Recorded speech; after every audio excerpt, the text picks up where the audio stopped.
Lakers Digest. What's up? Welcome back. As you can see, Marcel's already juiced, man. We are on the road in LA playing the Lakers and LeBron, and it's already going to be a really fun game. Scottie Barnes, perfect from the floor at the moment.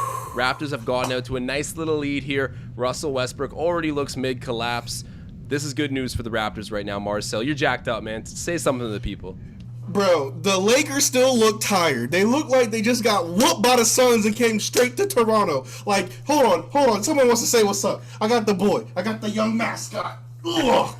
My boy Tycho's even seeing it. Scottie was perfect. He's awesome. Oh, we're going to win, Tycho! We got the juice tonight, ladies and gentlemen. Bro. We got the juice tonight. What's your dog's name again? I forget. Tycho. Tycho? Yep. No, they didn't just drop him. He's okay. It's okay, man. Dogs forgive quickly. Yeah, bro. I'm just like, yo, I don't know, you guys. If you're watching, you're watching. That man, Scottie Barnes, came out the gate, grown man business, getting it done. Bro. He's already got 6 and 2. Perfect from the floor. You see, I was setting up the stream, so I didn't get to see Scottie snap off here in the first couple minutes, but I hope he can keep it going. That career high is pretty touchable, bro. He's only got like a 28-point career high. He should smash that, and it'd be pretty nice to do it in Staples in front of the Lakers faithful. Oh, sorry, Crypto.com Arena. I almost forgot. You know what?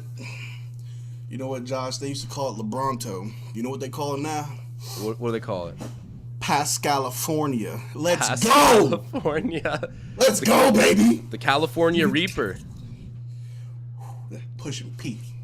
And Scottie Barnes has an old school hoops game, bro. He is a rare sight to behold in the modern NBA, but doing it effectively, doing it with defense, all these other things, man. He's got a well-rounded game. I'm excited to see where he goes. But Marcel, we got to get our streams lined up. We kind of forgot to do that before we actually went live on air. I'm at 850 right now. Where are you in the game? It's showing the fans of the crypto, or as Skip Bayless like to call it, the crypt. The Crypt Arena? Dead. Just the crypt, where dead bodies lay. Bro, Scottie Barnes. Yo, picking my up bodies stream at ain't crypto. My stream ain't up there. What'd he do? I'm sorry, man. I had to. Okay, and then LeBron just blew a layup too. Marcel, you're gonna be excited. Don't give me that Canadian sorry. What was that? that? Enjoy. I said, don't give me that Canadian sorry. Yeah, I always forget how polite Canadians are. Maybe it's just kind of corny though, because we say sorry after everything. Like, I don't know. Maybe it loses its meaning. You say it so many times, I think you're lying. I guess so. All right, are you back during the play? Oh, Fred for 3, misses. Precious. Oh my God. I'm at 822. Okay, you're at 822. I'm gonna pause up right now. I'm at 807. Just count it down once it gets there, and I'll hit it as soon as it goes to 807. LeBron blew a layup and grabbed his thigh. I'm at 820-19. Where are you at? I'm at 807. Okay. Fred missed the 3. Precious got a board. And missed the back. What's it at? 808, 807. There we go. All right, ladies and gentlemen. We here, we live, we lit. Liddy in the city. Yes, sir. And then, ooh, the miss there by Reeves, a.k.a. the Hillbilly Kobe, as he's called. And then Siakam takes it the other way. Siakam backing in with the right. There we go. Spicy Past California. 17-2 the current score. Oh, my God. Lakers fans in shambles at the moment. Hey, Turtle T's in the chat said, Marcel, how many lines, energy drinks did you have? To be honest with you, none, bro. I was actually in my bed watching Scrubs, waiting for Josh, and I almost fell asleep. And there goes Malik Monk missing a layup, going back to Reeves for a quick 3, off the board. And they're pushing up. Pascal's pushing P. Swings over to Achua in the corner. Oh, he should have took it, big man. He drives. Euro. At least he's not settling. Stanley Johnson, the former Raptor, has it for LA. Gives it to Monk. Monk, pump fake, takes the 3, misses. I gotta say, they can't buy a bucket. Malik Monk is one of the positive storylines, only storylines from this. Oh my God, Scottie Barnes. That's a grown man. Josh. 19-2.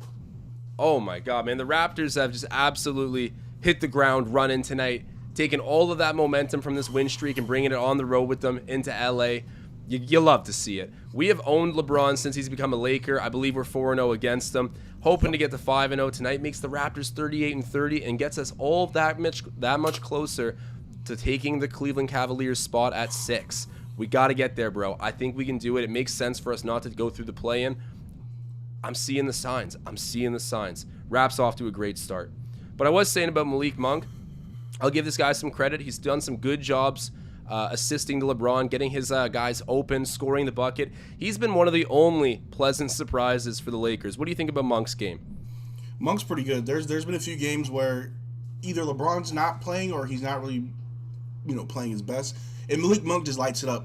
Don't let it fool you that the Lakers are obviously bad and all their problems. Don't let it fool you that Malik Monk is not good. Malik Monk is solid. He's a solid piece. A lot of the problems that team has is just they, for whatever reason, weren't able to bring it together this year. And I have a sneaky suspicion as to why they're not really working out well. But, I'll save that for halftime. But all I got to say is Malik Monk is a solid player, and he's had some pretty good games this season. I'm very unfortunate that the Lakers are just looking like a 1963 Cadillac put together with duct tape and hot glue. Did Malik Monk came from Charlotte, right? Yes. Okay. Yeah, man, Charlotte had some... Imagine they kept Monk, too. They'd be a pretty offensively potent team. But hold on. We already have a super chat from... I say it every time. This is the best alias on the internet, let alone just YouTube. We got Pain-Causing Samurai. He's saying...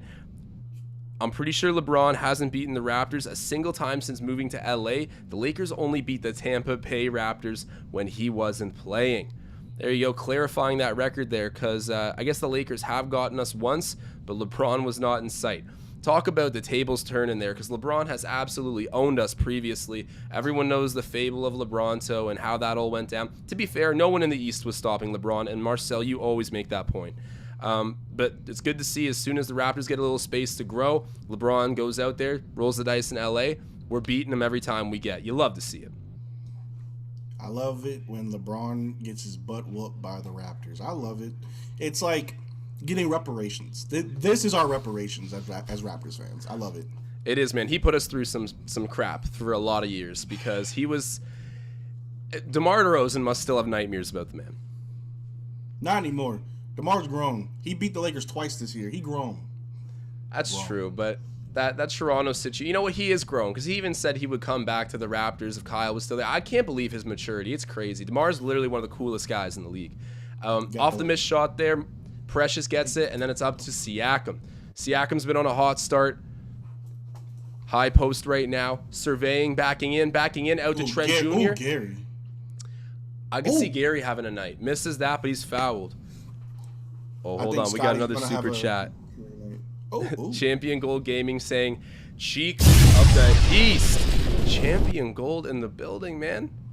Where's this boy been at? Spreading the love.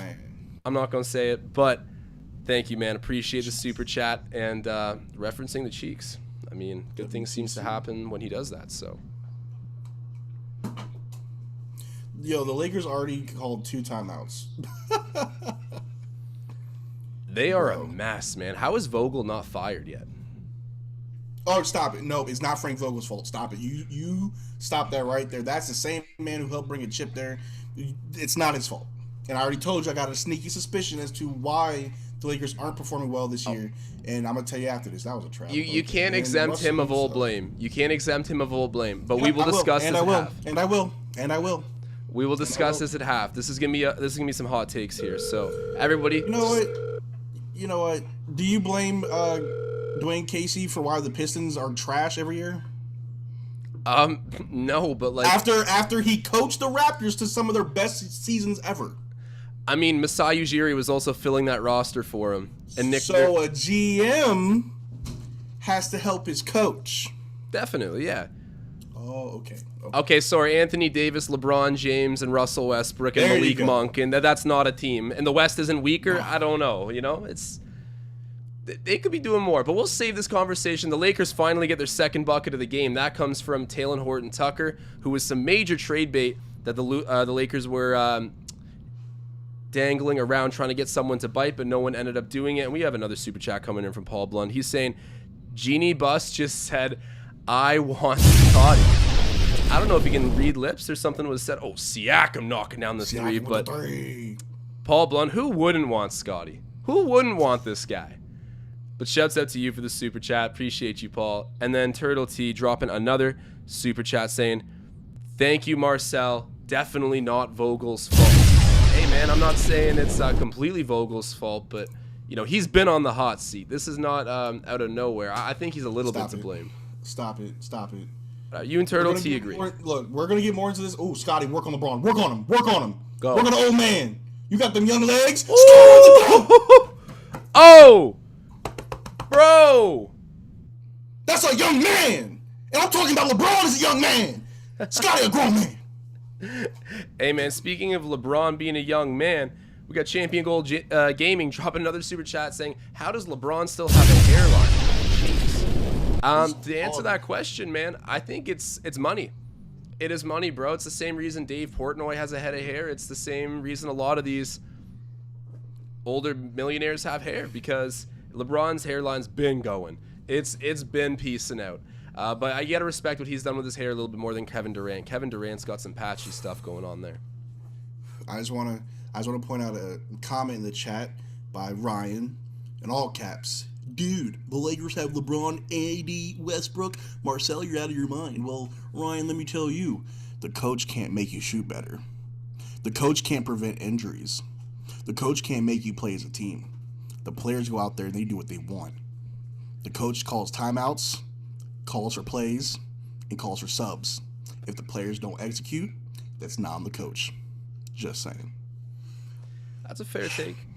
There's some fairness in what you're saying. I will debate this more at halftime, but I think there's some good points on either side of that.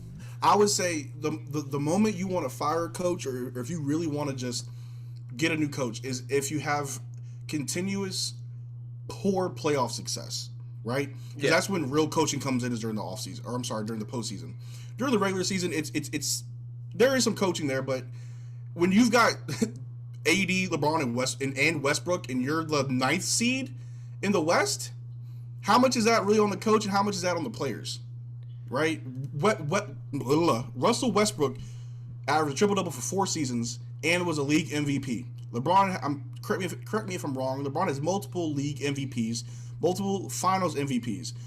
AD, you know, is regarded as the top 10 player in the league, if you want to give him that much credit. I don't. But he can't stay healthy to save his life. How is any of that Frank Vogel's fault? That Russell Westbrook can't make a shot and turns over the ball at a high clip, or that LeBron is the worst GM since me when I played my GM on 2K. Marcel, you haven't said one thing about defense yet, and that's debatably the worst thing about I was going to add that. Hold on. I was going to add that. And that also goes into why it's not Frank Vogel's fault, because if you were literally the top-ranked team for defense last year, what changed this year? Oh, it may have been the GM not signing players like Alex Caruso, who is a top defender in this league, yes or no? He's good for his position. Come on. His first game back, he had 4 steals. Come on. No, he's good, man. But there's a lot of Alex Caruso will not take you from a last place defensive team to like a top 5 or top 10 place defensive team. You know, I just feel like a lot of defense. I mean, at this point, then Marcel, what will you ever blame Frank Vogel for, or can he never do any wrong? Because everything. I blame Frank Vogel for not quitting, because again, how do you go from a championship team? Then you are the number 1 rated defensive team in the league. And then this year, do you want to know what has changed from last year to this year? What? The roster. Yeah, definitely. If you ask me, I put the blame on Rob Pelinka. That's what I put the blame on. You wanted to listen to the players and get Russell when you could have had DeMar DeRozan on a cheap contract. You could have traded for Buddy Hield. You could have kept Alex Caruso and those other guys, Montrezl Harrell, if you actually used them. You had the pieces there, and you got rid of them all. Hey, no, I agree with you that it was a bad trade, but I'm saying you can't just then write off your season because of one bad trade when you have 3 active, like, MVP caliber players. But Josh. Oh, Scottie Barnes. Scottie friggin' Barnes. Josh, what is the score right now? 29-6, man. And you've got 2 former league MVPs on the floor. Bro. How is that the coach's fault? What should Frank Vogel do right now to help him get back? Because Frank Vogel's called 2 timeouts and still hasn't stopped the bleeding. That's why it's his fault. He's wasted 2 timeouts with no result. But at this point, what can you ever blame Frank Vogel for if you're giving him a blank excuse for defense, for offense, because you're just going to say at the end of the day it's either Pelinka or LeBron. There is still potential to be a bad coach on the bench in this situation. I agree that LeBron's best coaches are like Ty Lue. They just sit back and do their thing, and Vogel's kind of the same. But right now, they need some leadership, and LeBron is exhausted. He's drained, and they can't find it anywhere. Russ is half of himself. AD is literally injured every other play. They need someone to step up that might not necessarily be on the floor, and I don't think Frank Vogel is grabbing this situation by the horns whatsoever. I think he's too reserved. It's good when things are good with LeBron, but right now there's controversy. So what should Frank Vogel do to try to, come back from a 14-point deficit, about a 15-point deficit? I'm sorry, 24. I can't even count tonight. Hey, the Crazy, Lakers, right? The Lakers shouldn't hire me either, so I don't know if I can give you the right answer, but I'm telling you, he needs to step up in some fashion. But anyways, we'll debate this way more at half. Back to the game, because they're here to watch us call the game, not talk about a crap team like the LA Lakers. I mean, the LA Lakers. I mean, the losers. Hey, it's past California, all right? It is past California. That boy needs to heat up like a California Reaper, and he has. 30-6 so far, a minute 50 left until the end of the first quarter. Scottie Barnes has been going to work on the Lake Show right now.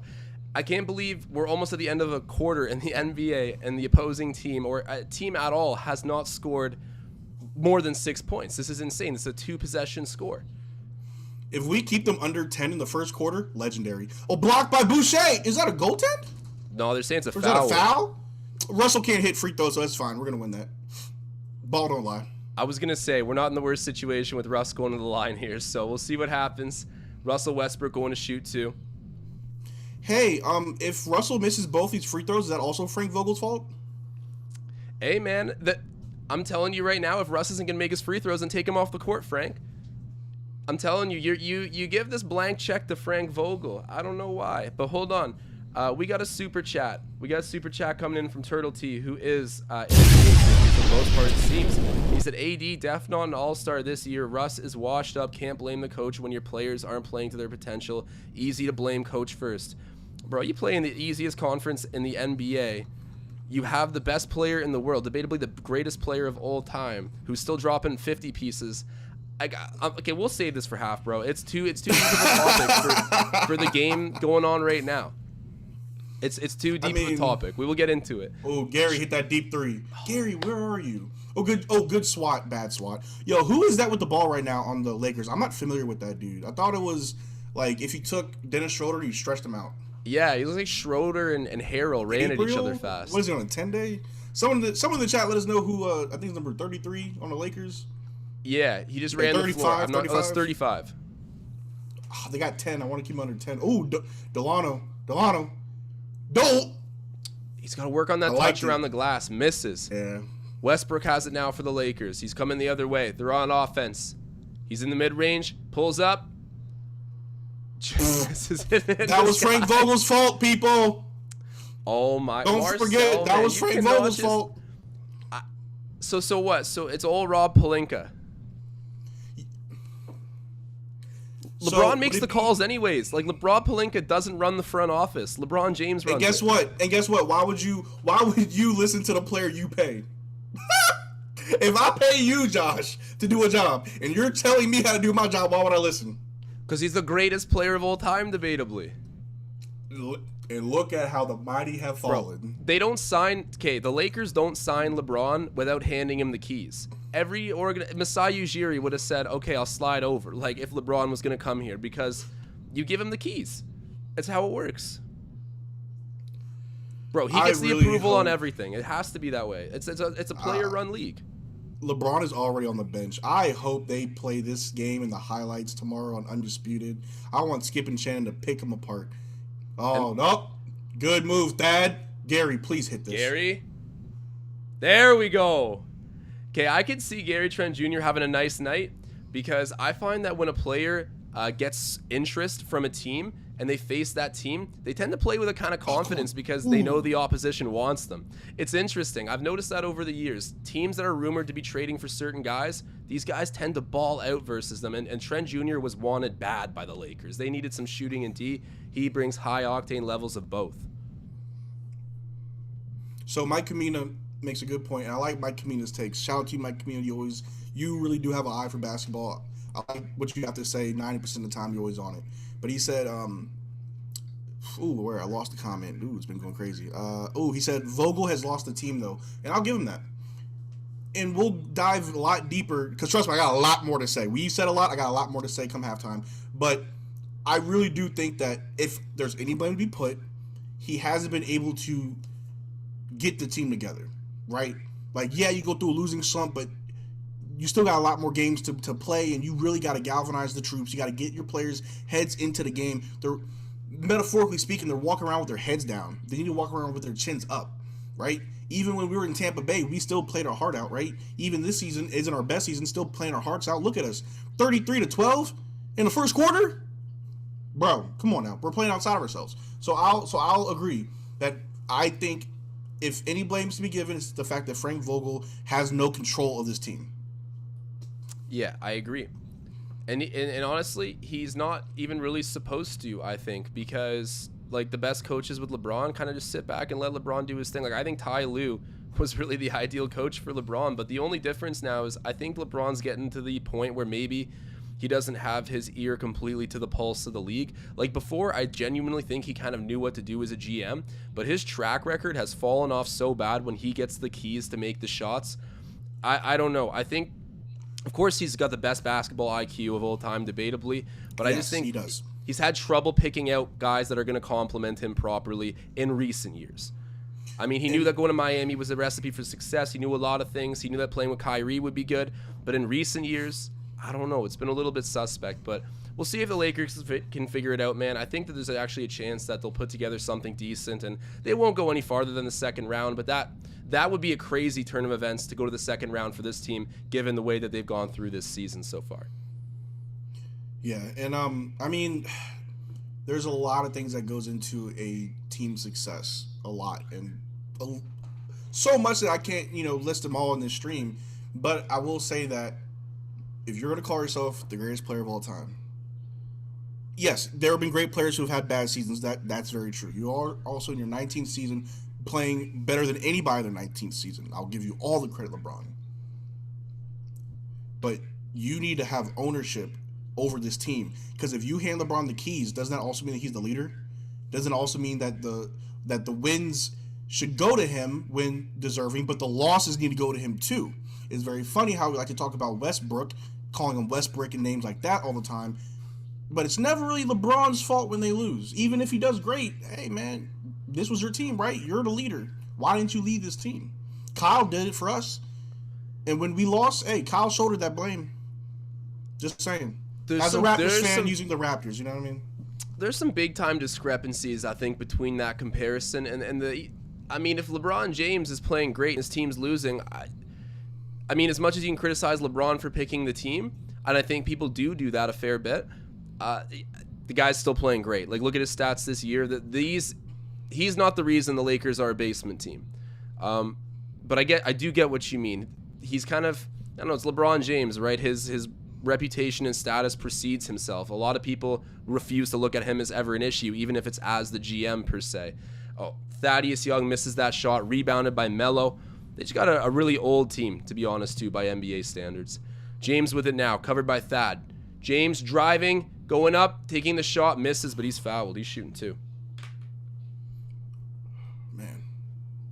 And hold on, we got a super chat here, actually. I missed it. Oh, you got to call it. My bad. We're getting too much into it. No worries, man. We got what was it, York Baller super chatting saying Raptors. Oh my god, I lost the super chat. Sorry about this. I gotta pull it back up. There we go. It's York Baller saying Raptors rolling in La La Land, man. We are out in LA balling on the Lakers, and boy does it feel good. Thank you so much, York, for the super chat, man. I appreciate that. LeBron just missed the first free throw. Do you think we'll keep LeBron under 20 points and just put up that he has 31 straight 20-point games? I think we'll keep him under 20? No. I'm going to say no. I just realistically probably not. No. Good block. Was that a block? Either way, he deterred him. Good defense there by Go ahead, Thad. Scottie. Hey! And one! Scottie Barnes. Let's go. That's nasty. Do you see Scottie's face right now? No smiles, no laughs, no jokes. This man means business. And if you know Scottie, if you're a real Raptors fan out there, you know Scottie's always laughing, joking, having a good time. Nah. Scottie wants blood. Scottie knows he's playing against one of the best to ever do it, and he wants to prove a point. It's a business trip, Marcel. A business trip. Grown man. Westbrook with the ball right now. Kicks it back out to Melo and gets it right back. He's covered by Birch. Kick it out. Yep. Horton Tucker. Right to Boucher. THT's whining for a call. There was zero foul there, man. That block was low-key a foul. He got wrist. That's really funny. trying I to didn't get see Scottie. the replay. They're really trying to get Scottie right now. All right, Scottie. Backing in there on THT. Ooh. Oh, if that went. LeBron with it now. Throws it down over to Ellington. Now it's in the corner for Melo. That's good. Nope. Misses that. There we go. Rebounded by Trent Jr. This is a scrimmage, bro. This is a scrimmage. Oh, misses that. And then Chris. Oh! Big putback for Boucher. The Canadian. Big Booch. That's hype. That is hype. Okay, and we got another super chat coming in from Rahul. Raps win. Freddie signs with the Jays. Good for... Hold on. Wait, what? Did Freddie Freeman sign with the Jays? He did. No, actually? Mm-hmm. Are you serious? Deadly. No. Catch. Google it. No way. They just signed Freddie Freeman. Because I just know so much about baseball. Gary, come on. He was wide open, my boy. I don't see anything confirmed for Freeman. How was that a foul on LeBron? What? LeBron went in for his infamous long stride dunk, and then they called foul on us. Who fouled him? No one touched that man. You're just helping the old grandpa. Who touched the ball? I think Scottie did. I think Scottie swatted. I saw him swatted the ball, but I didn't see it make contact. But yeah. I hit his knee. Do you remember that ESPN like really bad what was it, little edited video they made of him turning into a lion, like shape-shifting into a lion midway in transition and going up and dunking it? And then there's the one of T. Ross turning into a spaceship for like a Star Wars promo. Bleacher Report or whoever it was, I can't remember, maybe ESPN, they're just out of pocket with these. Corny. All right, the Lakers are starting to build steam. We need to stop them. We're only up by, what is that, 11, 21? I can't count. 19, we're up by 19. I'm still scouring the internet for this Freddie Freeman news. I don't know if I've been trolled here. I can't find anything confirmed about it, but I hope that this comes through. Yo, they're playing tight defense on Scottie. Yo, hit a three in front of LeBron.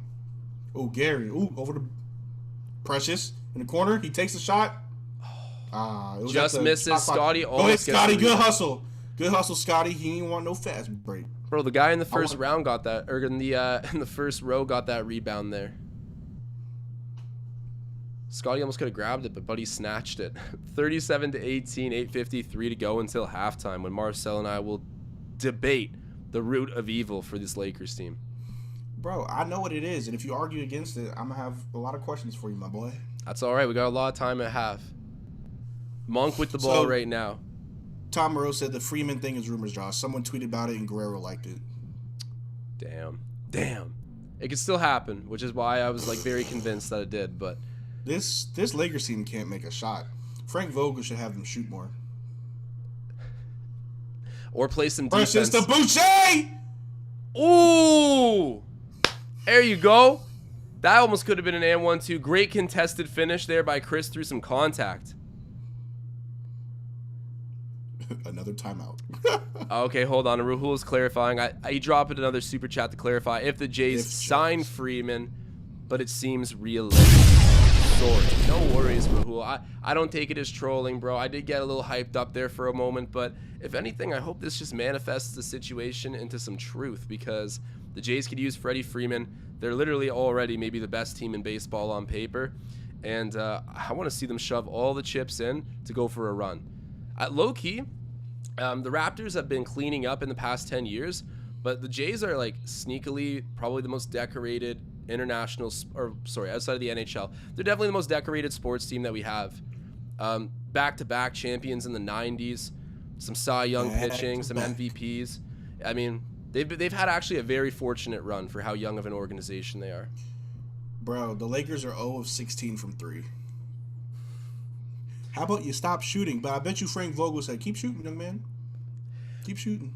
Marcel, like, it's so funny. Okay, literally this team could go out there, like, and paint their nails and watch Netflix for the whole thing, and you wouldn't blame Frank Vogel. Like, what exactly can they do that would make you be like, oh, that's a Vogel issue? Like, it feels like there's nothing at this point you will say has to do with Vogel. So, all right, so since we got a little time out here, I'm watching some kid miss layups or make layups. I don't know what they got going on. You mentioned they gave the keys to LeBron, right? Yeah. And I think it was Mike Communer, someone in the chat says, it's hard to tell one of the most powerful players in the league no. Well, that might be the best thing to do. And I'm not trying to say shut up and dribble, because I support players using their platform, doing what they can, right? But sometimes you got to stay in your lane. You are not a GM. You are not a coach. Yes, you are regarded as one of the best to ever do it. You've got a lengthy resume with many accolades to back that up. But you are not paid to acquire players and trade players. You are not paid to run an organization. You are not paid to coach. You see what I'm saying? Yeah. So if we're being honest, Frank Vogel can have them run suicides, work on their shot. Frank Vogel can ask Nick Nurse for some of the best defensive sets to run for the Lakers. If the players don't execute, how is that Frank Vogel's is sitting courtside right now. Do you think he's painting his nails and watching Netflix? Or do you think he's trying to win a game? But what you're saying is he may as well be painting his nails and watching Netflix, because right now nothing he does will ever be executing. You cannot excuse Westbrook for having the worst season of his career. He's not even that old. He still recorded a triple-double for the season last year, and then this year, what's changed? Bro, look at the starting lineup in LeBron's third year when he took the Cavaliers to the conference finals, and tell me that this guy who still puts up the same averages isn't capable of bringing a team with AD, Russ, even Malik Monk. Bro, how long ago was that? Even how many years ago was that? Bro, what I'm saying is, if LeBron's greatness is still largely intact, which people say it is, how on earth can you justify what's happening in LA in the easier conference? Like, okay, and hold on. We got a super chat here. It's coming from Randy. And Randy's got nothing to say other than super chat. Thank you, Randy. I appreciate you, man. Stick around. I mean, the Raptors are going to be blowing this game out, I hope, but it's going to be fun times nonetheless. Appreciate you, my guy. But, Josh, maybe, just maybe, we have hit a new era of basketball. No longer is it dominated by super teams and big threes. Maybe it's a team effort. Gasp. I guess, but if you look at look at the top two though. teams. No, don't look at history. Look at right now, because this is what's happening right now. Who's the number one team in the West? In the West right now, it's the Suns. And how many superstars? How stacked are they? They have a good team, but how many superstars? How many MVPs? How many? You know what I'm saying? And then look at the West. Look at the East. I want to say right now it's the Miami Heat. Like, I don't think the Miami Heat's the best team in the East. I don't. But all right, so who is? I would say probably the Bucks. And they've got Giannis. Yeah. And they got the best player in the world. And so what? But that's what I'm saying. If you have the best player in the world, you should be able to do it. But he's not on a super team. It's not a big three. He's got multiple guys who have all-star potential around him in Drew Holiday and Chris Middleton. Potential is fantastic. They've both been all-stars, haven't they? Or maybe Drew Holiday has. Chris Middleton, Drew Holiday, he has to have at least one, but I'm talking about right now. Okay. Well, hold on. We'll pause this thought for one split second, because we have another big super chat coming in. Marcel and I will absolutely go at this in 7 minutes once we are at halftime. We're both bringing up some good points here, I feel, so chat, get involved with it, but we have a super chat coming from Don Gio. He's saying, Kawhi, the king of the North, will be back soon. LA Clippers 2022 champs. So he's returning to his throne, but he's going to do it out in LA, you're saying. 2022 champs. Is Kawhi going to be a part of this playoff run for the Clippers? Nah. No? Nah. No. Is that maybe 2023 champs? But I think that one. I'll give them next year. I'm not gonna lie. A fully healthy Clippers team. I'm a little bit worried about that, because they got Norman Powell. They got Powell. Hey man, Powell's he's a championship piece. If they had their full health right now, they would be they'd be scary. Even without PG and Kawhi, I get wowed by how solid they are. But you know what? You know what, Josh? This is the Raptors Digest. We need to give the people what they want. We need to start commentating on this game. Save the extra for halftime, because I'm gonna get real interactive with you guys in the chat. Trust me, we gonna get to it, Josh. We may not even be friends after this, but right now, for the next, I got 6:12 on my clock. What time you got? Yeah. No, the game is definitely what people are tuning in to hear about. So LeBron James inbounding it right now. We are doubling them up. And then, wow, that was almost a crazy alley-oop, but it's fumbled by Monk and recovered by Van Vliet. Boucher for 3. Let's see if he gets it. Misses. Monk takes it across half, going right at the heart of the defense. He's going to try to get a bucket, and he does. Creating some space from Fred Van Vliet there. Went right at him. Oh my God, the Lakers only have 24 points. Yeah, but I mean, they scored, what, 13 this quarter? 12, 14? I can't count. 13 this quarter. It's pretty good compared to their first, but... Oh, yeah, you know, I think they've doubled. Oh, they're Siakam. on Pascal. Work it. Work Yes, it. sir. Let me work it. I'm the thing down, flipping the reverse it. Great singer, man. You are a great singer. Nah, you know I try. Kicks it out. Taylor Horton Tucker down to Monk for 3. Oh, man. Don't let Monk heat up. He hits the 3. 46-27. We got a super chat from Tom Moreau saying, okay, to confer with your top players, but turn control over him, you deserve what you get. Besides, how many great players have made great managers? Ooh, we're looking at you, Michael Jordan. Yeah, that's a good point. Oh. But, so close. Ooh, we get the offensive rebound. Chris is fouled. There we go. There we go. And LeBron is upset. Tee him up. Tee him up. LeBron got a technical? No, but he was upset. He was yelling. He was banging the ball on the floor, getting the mind of the king, the mad king LeBron. Let's see. I'm getting the replay here. Wow. Yeah, he did not look happy. Chris Even Mike James said, how was that not a T? That should have been a tech. That was a big tech. Yeah, I thought I heard the announcer say it was going to be one too, but probably just discussing the possibility. But LeBron does not pick up the tech there, even though he's bona fide pissed off at the moment. One of the funniest techs I ever saw, I want to say it was on Nick Nurse. Maybe not Nick Nurse, maybe against another team, but the ref was just like... just like, I'm not even gonna... It's classy. It's like the palms only clap. The Jazz snaps. All right, here we go. Gary pushing Reeves. Gary, play defense. Russell. Russell. Gary Trent Senior's in the building. You better calm down. Oh, Pascal's loving it. Russell, you gonna get teed up. Bro, that whole entire first row at the Lakers game looks all like TikTok influencers. That's crazy. I hate it. Bro. So, what kind of foul did that look like on Gary? Because I'm not sure if that was actually a foul or if Reeves was flopping. I can't see it. Reeves just like... He kind of sold it.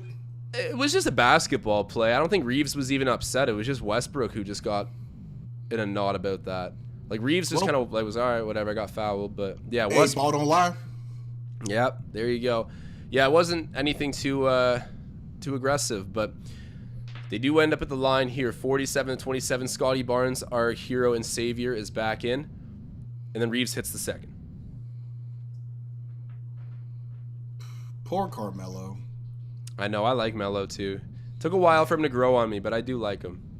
Bro, I've always been a big Carmelo fan. When he was in Denver, woo, and New York, I was a big Carmelo fan. He was just a walking bucket.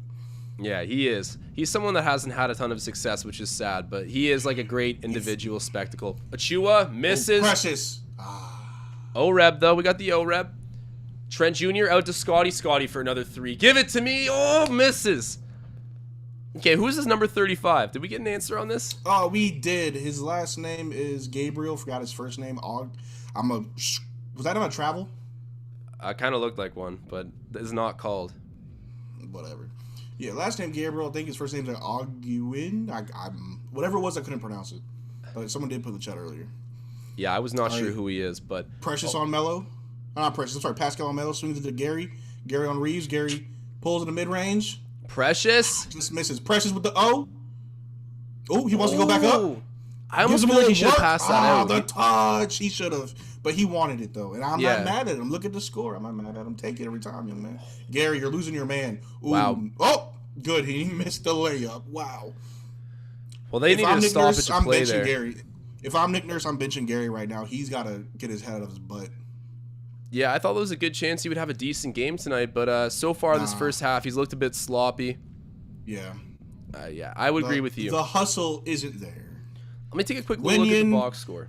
Wenyen Gabriel, that's who it was. Thank you, Chad. I appreciate y'all.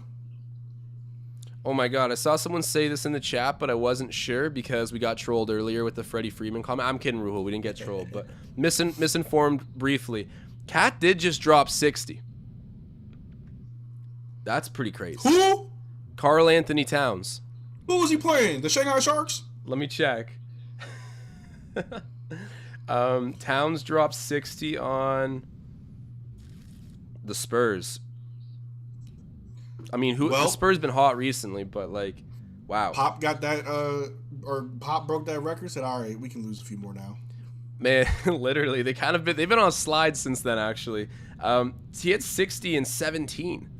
Whew. Oh, wait a minute. Turtle T's roasted me. I thought we were boys. He said, if I'm Nick Nurse, I'm ignoring most things Marcel says. That's fine. No, it's okay, man. Turtle T, he talks a bit of garbage sometimes because he told me my takes were bad the other day too. But I think we're still friends. We're good. I like him. He's good people's. So the box score right now for the Raptors, Scottie Barnes, man, 17, 3, and 1. Ladies and gentlemen, we are in at halftime, and this man's career high in points is like 28. I want to see him absolutely clean that record tonight with a new one. And then the next leading scorer is Siakam with 9, 3, and 3. After that, it goes to Chris Boucher with 8 and 5 in only 11 minutes. Bro is on fire. And then after that, there's kind of just a few individual performers getting a point here and there, but those are the three main guys at the moment. We got a question in the chat from one of our most infamous and favorite trolls, Ramaz. He said, Marcel, what are your thoughts on Precious? What is his ceiling? I'm going to be serious this time. I'm not going to be crazy, say nothing outlandish. Not going to compare him to anybody. I honestly believe that Precious has the ceiling with his potential. What I've seen, his ceiling is being one of the better undersized bigs in the league. That's what I think. Where he's, 6'9". He may even bulk up a little bit, but he'll get his footwork down, get that touch around the rim right, maybe work on that outside shot a bit better. I think Precious can become a very flexible big man for us. I think that's his ceiling. And if you want me to compare, Ben Wallace. Do you think if his skill gets good enough or high enough that you could probably make a case to play him as a wing at the 3 or the 4 spot? Do you think like his career will ever be that like well polished that you can put him in as a 4? I think if he keeps working on his shot, he could play 3 through 5, realistically.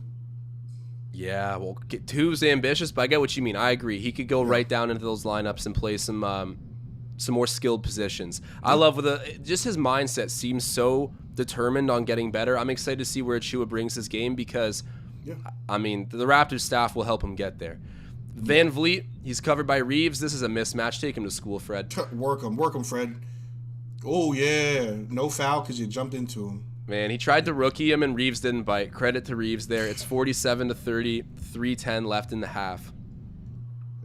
We gotta increase this lead. We haven't been doing a whole lot of scoring this quarter. We really came out the gates just monstrous, but I need Fred to kind of get his mind back into it, man. I need Fred to step up. I need Pascal to score a bit more. Maybe just keep feeding Scottie. I don't care. All right, Pascal's bringing the ball down. All right, Reeves is on him. Pascal, work him. He's starting to cut. He takes the shot, and it's spicy. Beautiful. Spicy. All right, where are you at right now? I'm going to pause up to make sure I'm at the same spot. 252, 51, 50, 49, 48. There we go. We're 47. Good. Ramaz in the chat again saying, who would you want to pursue the offseason? Kyle Lowry. Next question. I'm actually trying to think of who we would go after in this offseason.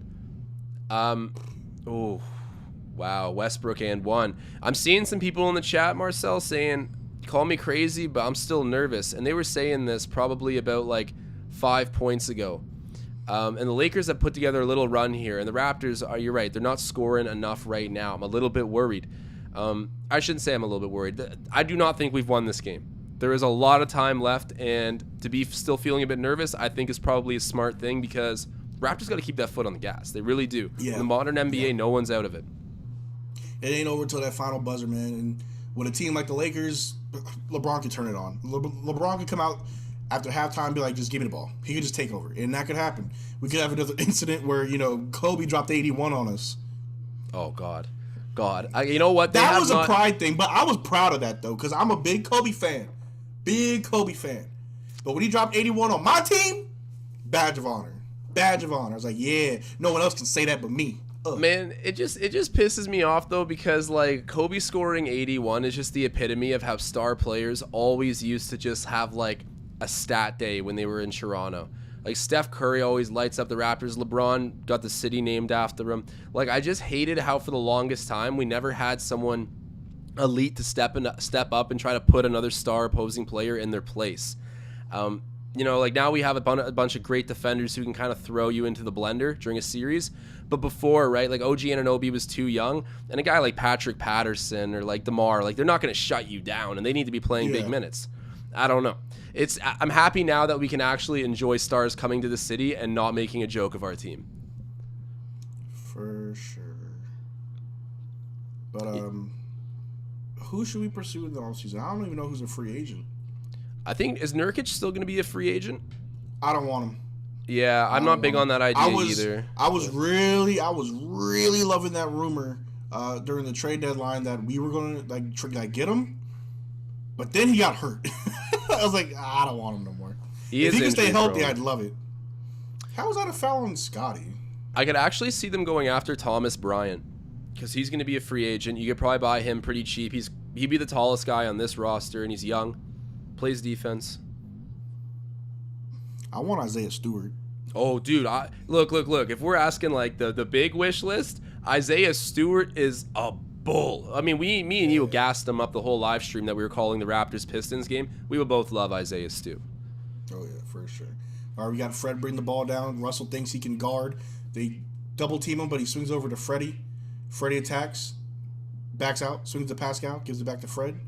Fred at the top of the key. He's got Gabriel on him. Shot clock winding down between the legs. Tween, attack. Oh, they're doubling you, Fred. He kicks it out to Pascal for the mid. There was a foul somewhere in there that they didn't call.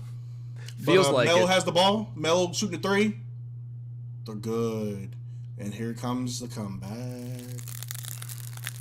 We're giving them false hope. I think that's the perfect way to defeat your opponent. Make them think they're still in it. They lost the moment we came. Oh, whoa, hold on. It's getting chippy. The Raptors are just toying with the Lakers right now, making them feel like they can do it, and then just snatching fade away from them. I'm still waiting on that, but Raptors playing around maybe a little bit too much right now. Melo hits that three. We got to get things back into a serious scope right now and blow them out the way we were supposed to out of the gate tonight, because we came out firing. 49-36, the current score. Raps got to get in control here, at least to end the half. Our second halves have been good, man. It's our best half. Hey, Turtle T saying shout out to Marcel with the hockey type commentary. I like it, bro. You've been tuning into Leafs Digest, haven't you? Yeah, every now and then, yeah. All right, Thad, back to Fred. Fred, please hit that. Bro, if you're not hitting that, Van Vliet, come on, man. I really thought I was going to hit it. Over to Melo in the corner. In and out. Rebound by Pascal. He's bringing it down. He sees Gary. Oh, no, he swings over to Fred. Fred just takes the go-ahead jumper, and he sinks that thing. Of course he hits that one and not the other. I love that, though. Fred Van Vliet with balls of steel. Stretch that lead. Hey, you can't do that celebration, bro. I know. I don't even think I can say that on the stream, LeBron with a nasty jam, and it's cool. You're still down. Calm down. It's nothing to celebrate. You're losing. Minute until halftime right now. Kobe wouldn't be celebrating right now. I'm just saying. Hey, no one's celebrating yet. Fred Van Vliet. Ooh, fouled.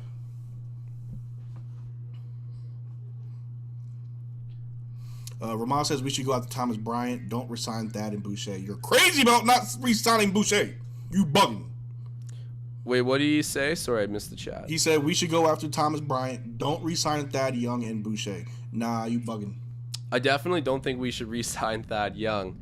And Boucher depends on the numbers. You don't want to re-sign Thad Young. He's just too old. He's too old. Oh, he's too old. Okay. Bro, if you can get him without hurting your contract structure, like the financial structure is not affected by getting him. I mean, you had to pick him up to offset the contracts. Why not? Like, he is decent and he has like the right principles that Masai likes. So that's what matters. But nah, you're not going to re-sign him for like, he's just too old. He's like 34, 35. Yeah. Oh, wow. You're playing Russell with me right now. Russell gave up the open lay to pass off to Gabriel and got blocked. And the foul on LeBron. Oh, you upset, old man? Get your little... There we go. It wasn't a tech, 54 to but 38. I want that, though. What was that? He didn't get tech, but I wanted him to get a tech. They keep showing this Carmelo 3. Like, was it a foul or not? I'm not getting those replays right now. Gary Trent Jr. at the line hits the first. There we go. 55 points for Toronto right now. Hey, shout out to Connor Dubb in the chat. He said, nothing wrong with an old vet on the bench. He's absolutely right. No, nothing wrong with an old vet on the bench? Yeah, I mean, think about it. We had Kyle for how long? Or are you talking about re-signing Thad? I mean, all right, look, I'm not shaving my face, but I'd give him another contract. Well, it depends on how much he wants. Oh, LeBron turned it over. Thad brings it down, give it. Oh, up to Precious with the slam, baby. Let's go. Go head top. Taking the D to the the defense to the offense. That's what that equals, baby. Success for this Raptors team. But Westbrook throws it into the high post. LeBron's there. He's covered by Achua, feeding the cutter, and then Russ misses. Oh my God, this guy is dog water. He tries it again, misses again, but he gets fouled. Oh, bro, they bailed out his legacy with that call. Man. But, hey, Mike Camino, I like your takes, bro. I always do. Shout out to you. He says, I think Gafford is the kind of player Masai would want. Bro, I was at the Dallas, it was like months ago, before that little, remember that phase we had of the Omicron variant going around the league? Yeah. Before that happened, I went to a Mavericks and Washington Wizards game. And, yeah, the Wizards lost, but Gafford looked amazing that whole game. He's legit. I would want him on this team. Yeah, no, got he's that a beast. dog in him. Great defender. Yeah, I want him. Like, I wonder. He's. Let me look up his contract right now. I'm very curious actually about Gafford because I agree. I like him. I think he'd be a really good fit for what we need to fill. Let me see. Daniel Gafford contract. Because I don't think the Wizards are going to want to get rid of him. Let me see. Unless he's a free agent, then. Okay, he got a 3-year contract extension with the Wizards in 2021. So this past October, he re-signed for 3 seasons. So he won't be an FA until the 2024 offseason. Would you trade for him? I would consider it. I would definitely consider it. But it depends on for what. Like, would you go Achua and like a second for him? I don't want to give up Precious because that's such a promising project, right? Like that's a player that would yield so much. Ooh, rebound by Thad with a putback. That would have been sweet. That would have been sweet. Nah, like Precious would have so much return on investment down the road. I don't want to see him gone. Yeah. No, I agree with you, but it'd be tough to take away Daniel Gafford from that team. But I say this, and then sometimes deals happen where it's like some like middle of your roster role player and a pick, and it's like, why? How? Like that's what Jared Allen got sent for. Like centers get moved around for some stupid packages sometimes. Even Kristaps was kind of, I don't know. Sorry, I take that back. Dinwiddie was hooping with the Mavs. I take that back. What I said about Kristaps. He hit a game winner against the Celtics. No. I literally, as soon as I said it, I'm like, actually, bad example. Kristaps was traded for a pretty fair package. On face value, when the trade went through, everybody's first reaction was like, what is this? Even I thought that was a bad trade. Well, remember when Drummond got picked up by Philly too? Philly like traded nothing to get Drummond. It was crazy. And then Raptors fans were like, dude, we need a center. Like I'm sure Ramaz was cussing out Masai at the time. And maybe this is one of the times I wouldn't blame him. But Masai does have a plan. He's playing chess. I'm not too worried. But Daniel Gafford is on the wish list, bro. He definitely is. For sure. But hold on. There's one player, he's a center, that I think would be a good pick. I got to go to my fantasy team. I can't remember his name off the top of my head.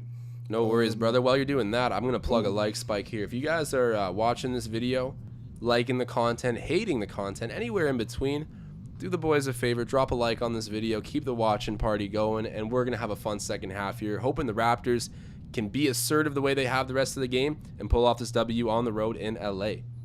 For sure. So he's not a center, but he's a power forward. You could probably slide him. But Herbert Jones for the Pelicans. Oh, he's a rookie, bro. He's going to be tough to get. Yeah. Or, because there's another player on the Pelicans I like is, man, he's got the hair. I forgot his name. Jackson Hayes. Legal trouble. Jackson Hayes, I want him. I want that kid. He would be great for us, bro. I love his energy. Bro, the one thing I have to say about him is Masai, and like, I don't even want to get political here, but Masai is like a very much character-first guy.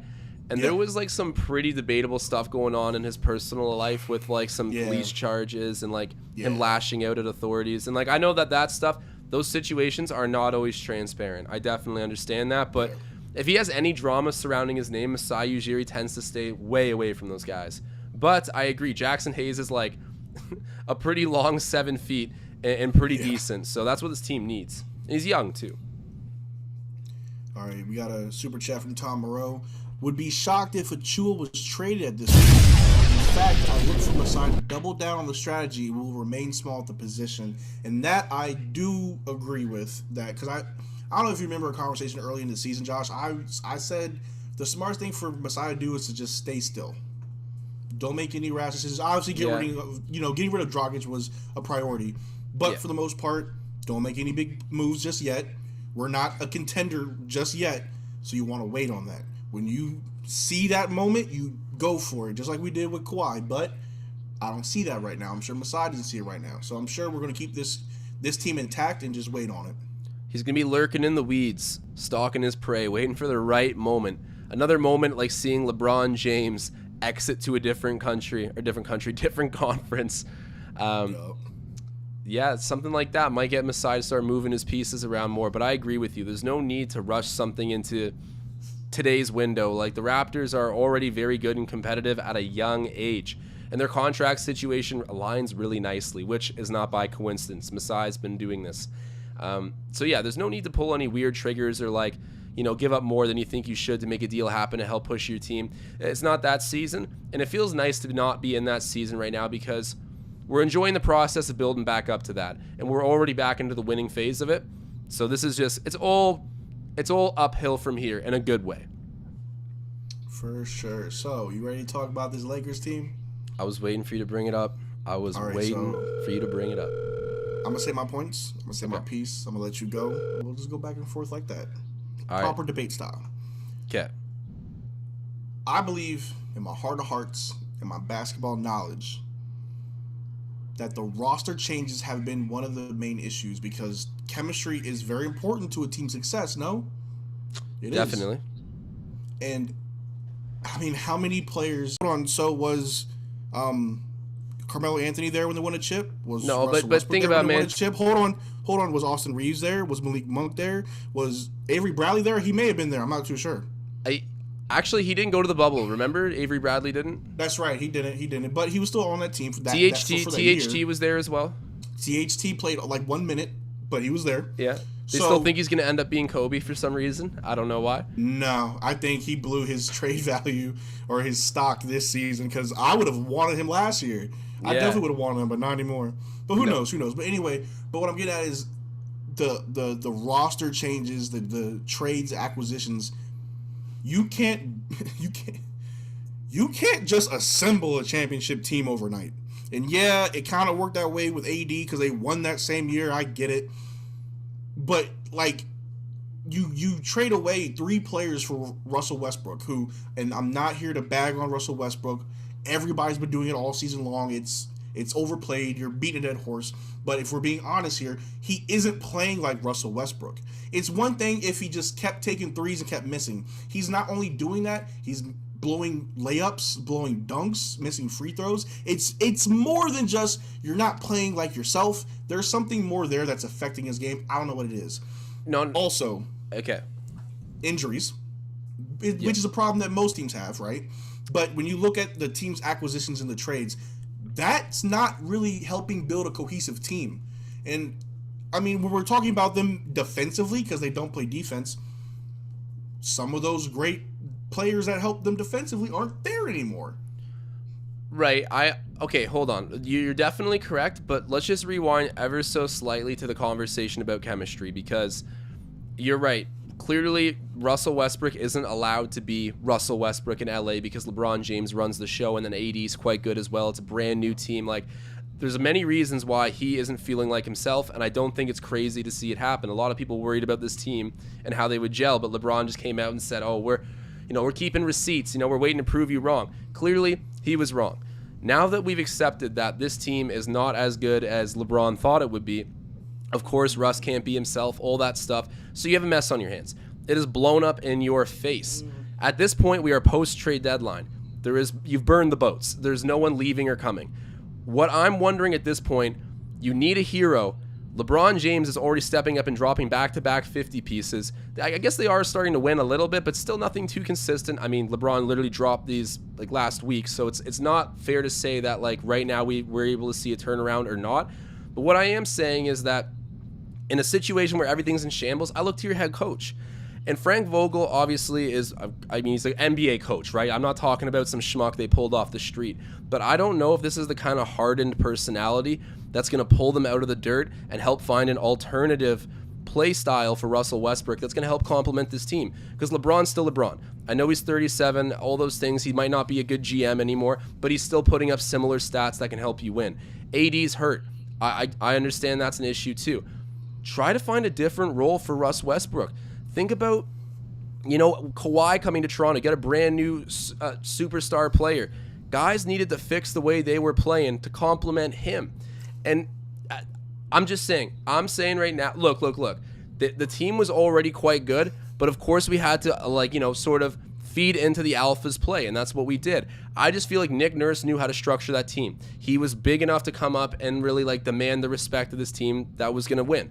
Whatever. It's a bad example because the Lakers are in shambles. The Raptors were good from the beginning. But I just don't trust Vogel to be the guy to find the solution, and the coach should be when the team's gone to shambles like this and the point of no return. So, you said something that actually reinforces my point. What is that? You said when Kawhi came, the players had to adjust. But I think it was Nick Nurse who helped them do that by adjusting his rotations and play style. Of course. Yeah. I don't know if you saw the report, but the Lakers front office actually wanted or urged Frank Vogel to put Russ on the bench, and Frank Vogel was against it. There were also rumblings, little rumors going around, that Russell was very hard-headed and not really trying to do, what Frank Vogel wanted him to do. Didn't want to change anything. There was a lot of headbutting. So, if I'm being honest here, it sounds like there's an ego issue on this team. On the Lakers. There's an ego issue, right? You've got, that the Lakers are the oldest team on average, right? Yes. Yeah. Like, you signed Carmelo in the offseason. Cool. You also got Rajon Rondo back, and then you traded him away. Well, I don't know why you did that, but all right. Yeah. You traded away 3 young players for a Russell Westbrook. You didn't re-sign Alex Caruso, even when he offered to take less money. And look at Alex Caruso now. No, I agree with you. Look, the problem is, the main mistakes were by the GM. Hold on, real quick. The problem is with the Lakers, in all seriousness, the Lakers' issue is they don't plan ahead.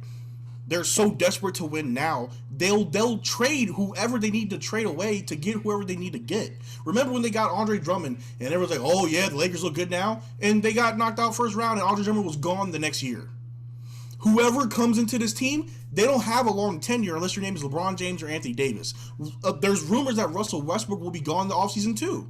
So it's like they're not trying to build for the future. They're not trying to set themselves up. Quote me on this. I would not be surprised if Austin Reeves is gone in 2 years. Well, definitely. Like, this team is, as soon as LeBron's done, they're heading straight to the gutter because he's absolutely mortgaged all of their assets. Like, I agree. This team's going to look completely different as soon as LeBron's done. But look, what I'm trying to say here is that, You're definitely correct to say the issue started and kind of ended with the management who made decisions on player personnel, whether that's Pelinka, LeBron, or Vogel himself. Whoever was in charge of those decisions, they made the mistakes. So yeah, I think Pelinka and LeBron are fair to blame. But I'm saying post-trade deadline, you've continued to be terrible.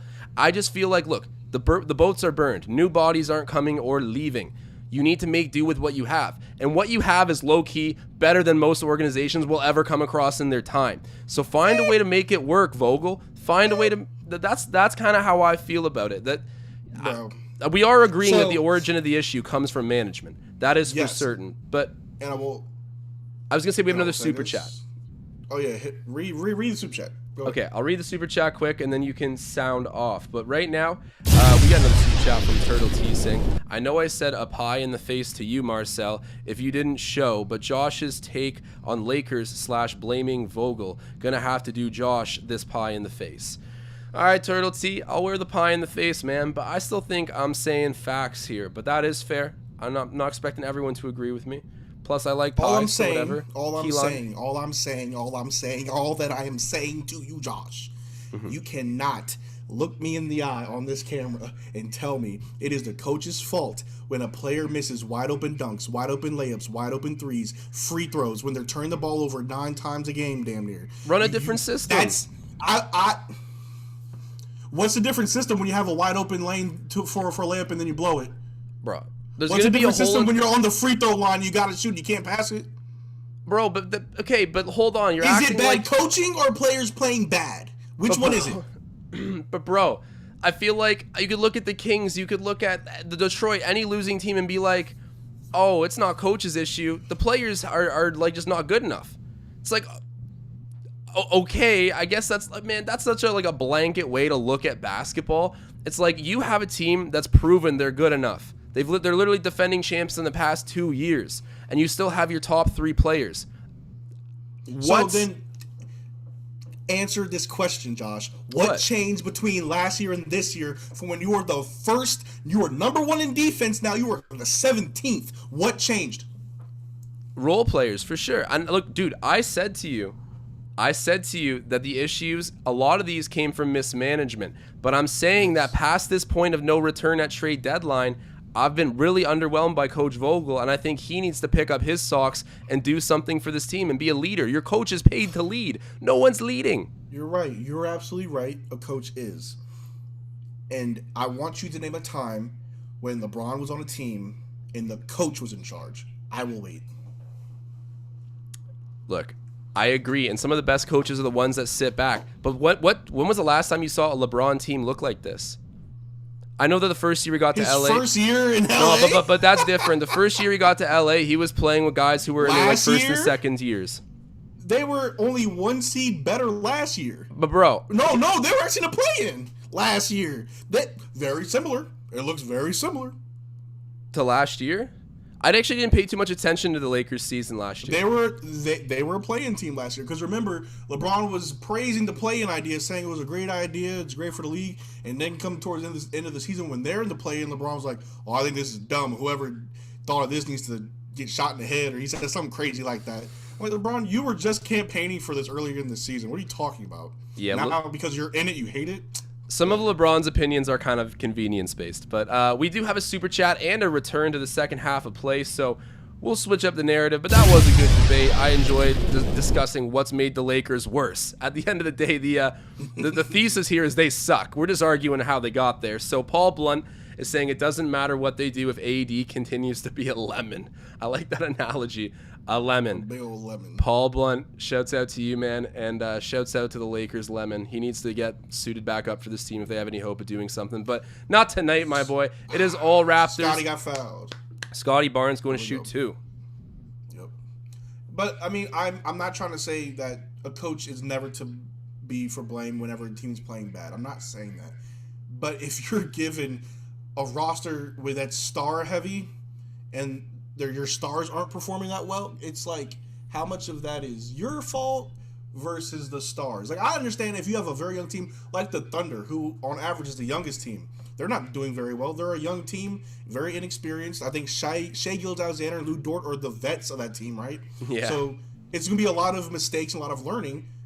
not the expectations aren't there for a team full of, young players, but a team with 2 MVPs, someone with rings and a scoring title, finals MVPs. Your expectations are a little bit higher.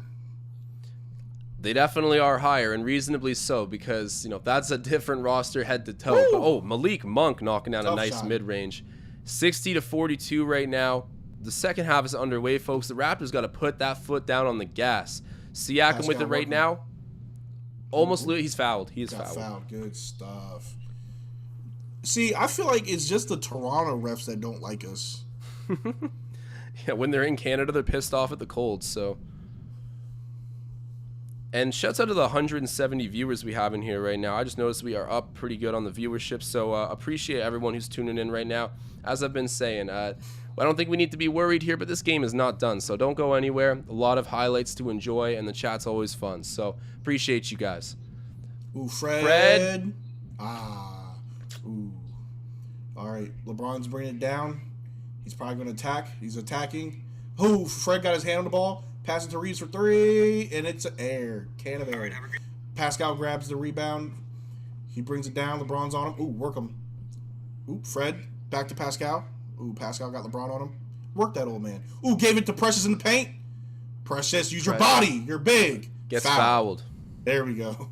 There we go. I love these early fouls, baby. What it do, baby? What it was it do, a travel? baby? No, it wasn't a foul. I think it was a travel. Or he stepped out. Lakers ball. They fling it over to Gabriel. He gives it up to Malik Monk. That's crazy. I thought he was fouled for sure, but I thought he was too. Ooh, lose it.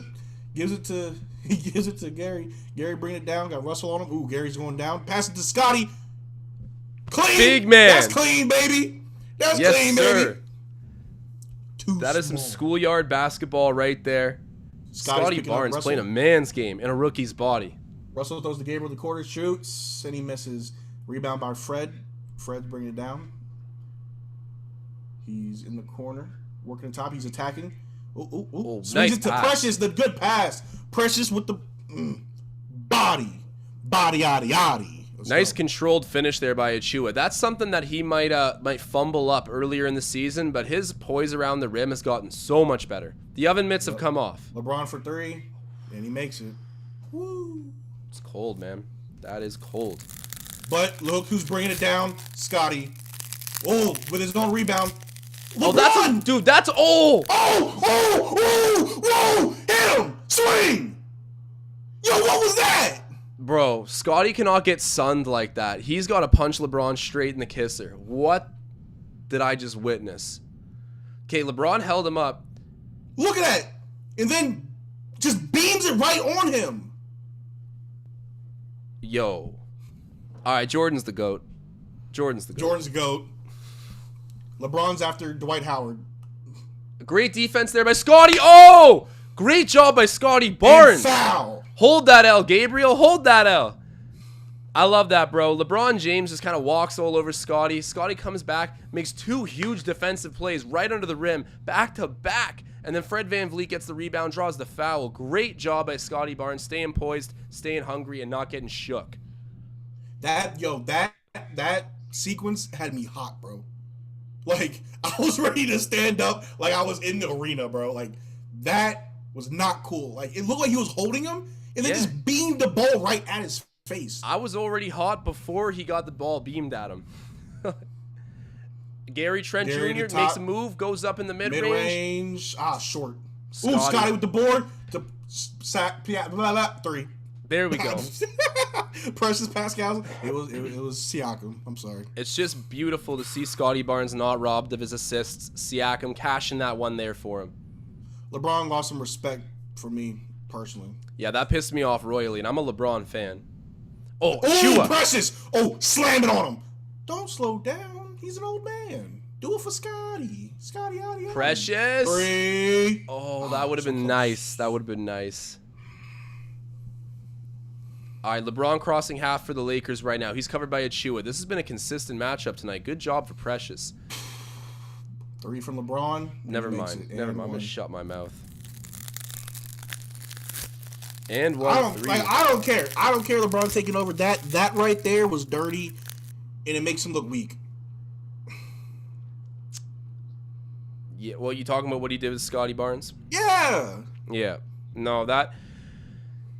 I don't know, dude. When a rookie's just, like, making you throw a hissy fit like that, I kind of get the strategy of what he was doing, but the optics of that pissed me off so much. I wish Scottie stood back up and grabbed LeBron by the collar of his jersey. I don't know what would have happened, but I would have respect. But you know what? Also, cheers to Scottie Barnes for just being mentally poised, because he was focused on bigger things, made a big play at his own back end right after. You know what? We'll keep receipts on this one, and we will get the last laugh, Marcel. And Jaden Merck, I don't know if you heard me wrong. I said LeBron is no longer the GOAT. He's not the GOAT. I'm not giving no props for that. He was the GOAT 5 minutes earlier for me, but not anymore. I was giving him all his respect and all his props, but nah, he can... Achua pulls down a rebound, full court outlet. Siakam out to Van Vliet. Van Vliet drives past Reeves. Van Vliet throws it to Gary for 3. There we go. Cash that. Cash that. Better late than never. Gary Trent Jr. getting what feels like a pretty key bucket for the Raptors, but realistically the score is 70-48. But I like it. Let's take the air right out of the Lakers' tires. You know, nip this thing before it can get reignited. I'm sorry, that just got me in a foul mood, bro. Yeah, I can tell, Marcel. LeBron's got you contemplating getting a ticket to LA right now and squaring him up outside of crypto. Like, I'm not even gonna lie to you, and this might be just in the moment being dramatic because that's what I tend to do. That got me heated more than when he swept us in the playoffs, bro. Only because like if you beat us and you do it in the proper sportsmanlike fashion, it's whatever. I'll be upset that we lost, but I'm not upset at you as a person or a player. But that play right there, man. Yeah, I get what you mean. And this is just more like a senseless liberty that he's taking. It's like, whatever, man. You're going to go earn it on the court. Like, I'll just need to sit there and tip my hat to you. But this is like, you know, you're going at a rookie here, you know, and be careful. You don't really want this rookie to go back. You don't. Yeah, it's... Someone in the chat, and I'm sorry, I don't see the... I'm trying to find the comics. I want to give you the proper credit. But, where is it? Oh, I can't find it. But you know who you are. They called Scottie. Said Scottie's new nickname is Scottie Barnes. Scottie Barnes. I like that a lot. That is funny, actually. Tom Moreau saying Achua needs a little bit more hockey rat in him, Josh. I like that, actually, because Precious is a scary person. Like, I've said it before. Precious is a guy that you just would not want to get on the bad side of. And I don't think he's naturally an aggressive personality. I mean, all athletes are competitive, right? And you get aggression that comes with that. But I would like to see Precious maybe develop an Isaiah Stu mentality of like, or even a Serge Ibaka mentality of if you try to make him look dumb, he's coming for your neck. Marquise Chris. Yeah, literally, like, just absolutely no hesitation, no words exchanged. I thought Serge was going to kill somebody that night, bro. I'm like, ugh. I know. I always say, man, there's such thing. Hockey has taught me one thing, and it's that being a rat can be a good thing. And you see guys like Neto, Campazzo do it. Bev, what a rat, a great rat. I would like to see Achua develop a little bit of rat as well. Shouts out to Tommy Moreau. But we have another super chat. And it's coming from York Baller. He's saying, Marcel would deck a wall. Marcel, you got me about to run through a brick wall right now. This energy, this hatred towards LeBron James, shape-shifting into Skip Bayless. Bro, I'm already not a big LeBron fan, but like that right there, it just gives me more of a reason. But if that was anybody, I'd still be just as heated. Because, yes, we love Scottie. He's the future. We love him. But if it was anybody else, I'd still feel the same way because that was so unnecessary. It was just so unnecessary. Like, that made you look weak. And I'm not with it, bro. But Westbrook just got an easy bucket with a lay. He's got 11 points. He's 3 for 7 from the field right now. Pascal's working monk in the paint. Spin, bucket, of course. There we go. I might be ahead of you by a sec. I'm at 7:02 right now. What are you at? 7:02, 7:01, 7 o'clock. Okay, no, we were at the same spot. We're good. All right, Westbrook crossing half with it right now. He's checked by Scottie Barnes. Scottie staying in front of him. Russ kicks to Melo, ends up at Reeves. Reeves gets the pick from Melo. Doesn't take it, but gets through. Wow. I didn't think he could do that. Gary wants to foul. Gary wants to foul, but there was nothing to give. I did not think he could do that. Gary stopped chirping, get in the game. I like it when Gary chirps. Honestly, I feel like Gary having a personal feud with an opposing player usually works out in our favor. Oh, wow. Scottie gets blocked by James. Go the other way, Precious. Achua for three 3. on LeBron. Oh, that would have been so close. hype. That would have been so hype. Precious just misses the 3, and now LBJ takes it back over half for the Lakers. Over there to Reeves. Reeves scored last time down. He pulls it back out to the 3-point line, dives back in, goes to the rim, and Achua blocks him. Block. Beautiful trailing block. Down. Work it. Yep, transition foul. I'm so annoyed. But real quick, turn to the chat. Jeremy Dubb saying, "Oh my God, everyone just loves to hate anything LeBron does. Bunch of haters." I'm taking that as a troll. I'm not taking that serious. But my man Doll L in the chat saying, "No respect for a 37-year-old grown man slamming a ball at a 20-year-old stomach. No respect for that." I gotta say one thing. Man, I don't know how to say this after I just got mad. If LeBron was on my team doing that to people, I don't really care. Like, I'd almost be like, yeah, you know what? Like, try to rookie the rookie. But at the same time, Scottie's my guy. If we're on this side, I'm going to have a certain energy and feeling about it. Think about it. Having a guy that crosses the line on your team can sometimes be a good thing. I don't think that should be LeBron James. He did look stupid doing that, which is why I still am, like, yipping it right now. But, like, you know what? He was just going at a rookie. I understand both sides here, but LeBron James pissed me off royally doing that because that's our rookie. And for the best player in the world, he is lashing out right now and kind of crumbling in front of our eyes. Yeah. Well, real quick, we got a super chat from Tom Moreau saying, "Someone comes at Scottie, then Achua needs to go Dave Semenko." I love it. Okay, Tom Moreau bringing up Dave Semenko. I'm saying that Achua's got to get developed that rat sooner than later. LeBron gets the fast break layup, 73-54, wraps up by 19 right now. Siakam with it, crossing half. He's taking his time, surveying. Scottie Barnes tries to set up a pick. He feeds through. Siakam directing the offense, gets it to Van Vliet. Van Vliet now, out of the 3-point line. He's been quiet tonight. Let's see if he can heat up. Driving past Melo, kicking to Gary in the corner. That's got to be money. And it is. Woo! Bang. Gary Trent Jr. knocks it down from the corner. Hopefully he can start feeling himself more. Taylor Horton Tucker. Ooh, great clean. defense. Great defense. Oh, he's flopping at the other end. Push it. All right, Pascal's attacking. Reeves gives out to Fred for 3. Miss. Precious was kind of naked under the rim there, man. He might have deserved a pass, but we missed the shot. LeBron brings it back. He tries to hike a logo 3 basically and misses. Scottie tips it back out. Good job. They take it in transition. The D to the O. Achua. There we go. Smooth in rhythm finish there. Fast break layup. It's good. Monk misses. Boink. Ooh, Precious with it. Over to Scottie. Sky's at top. Passes to Pascal. Pascal. Ooh. Wow. Oh, over to Gary. I couldn't even see the ball. I didn't know what happened. Scottie gave it.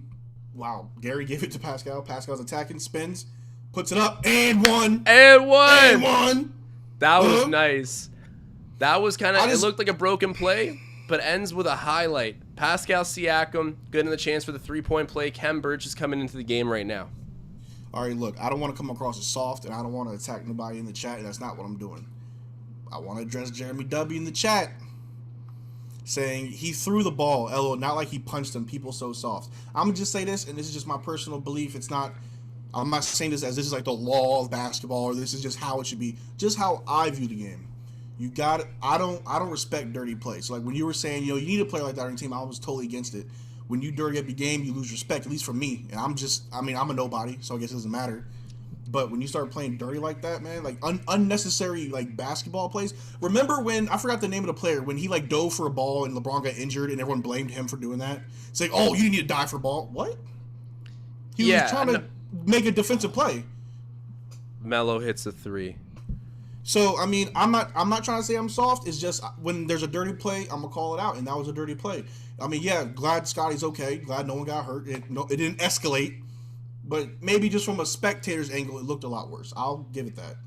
Gary in the mid knocks it down. It got me hot too. But like, so long as you're not trying to take out someone's knee or like genuinely end someone's career, I'm kind of down for you like putting a shoulder into them, like making them feel inferior, like physically, like that's just kind of it's it's a grown man's game. I respect it, but I also think if you're gonna come at a rookie with that energy and you're LeBron, you know, whatever. I get it. Go do your thing, Braun. But at the same time, I'm just waiting for the blow up in Gary your from face. down.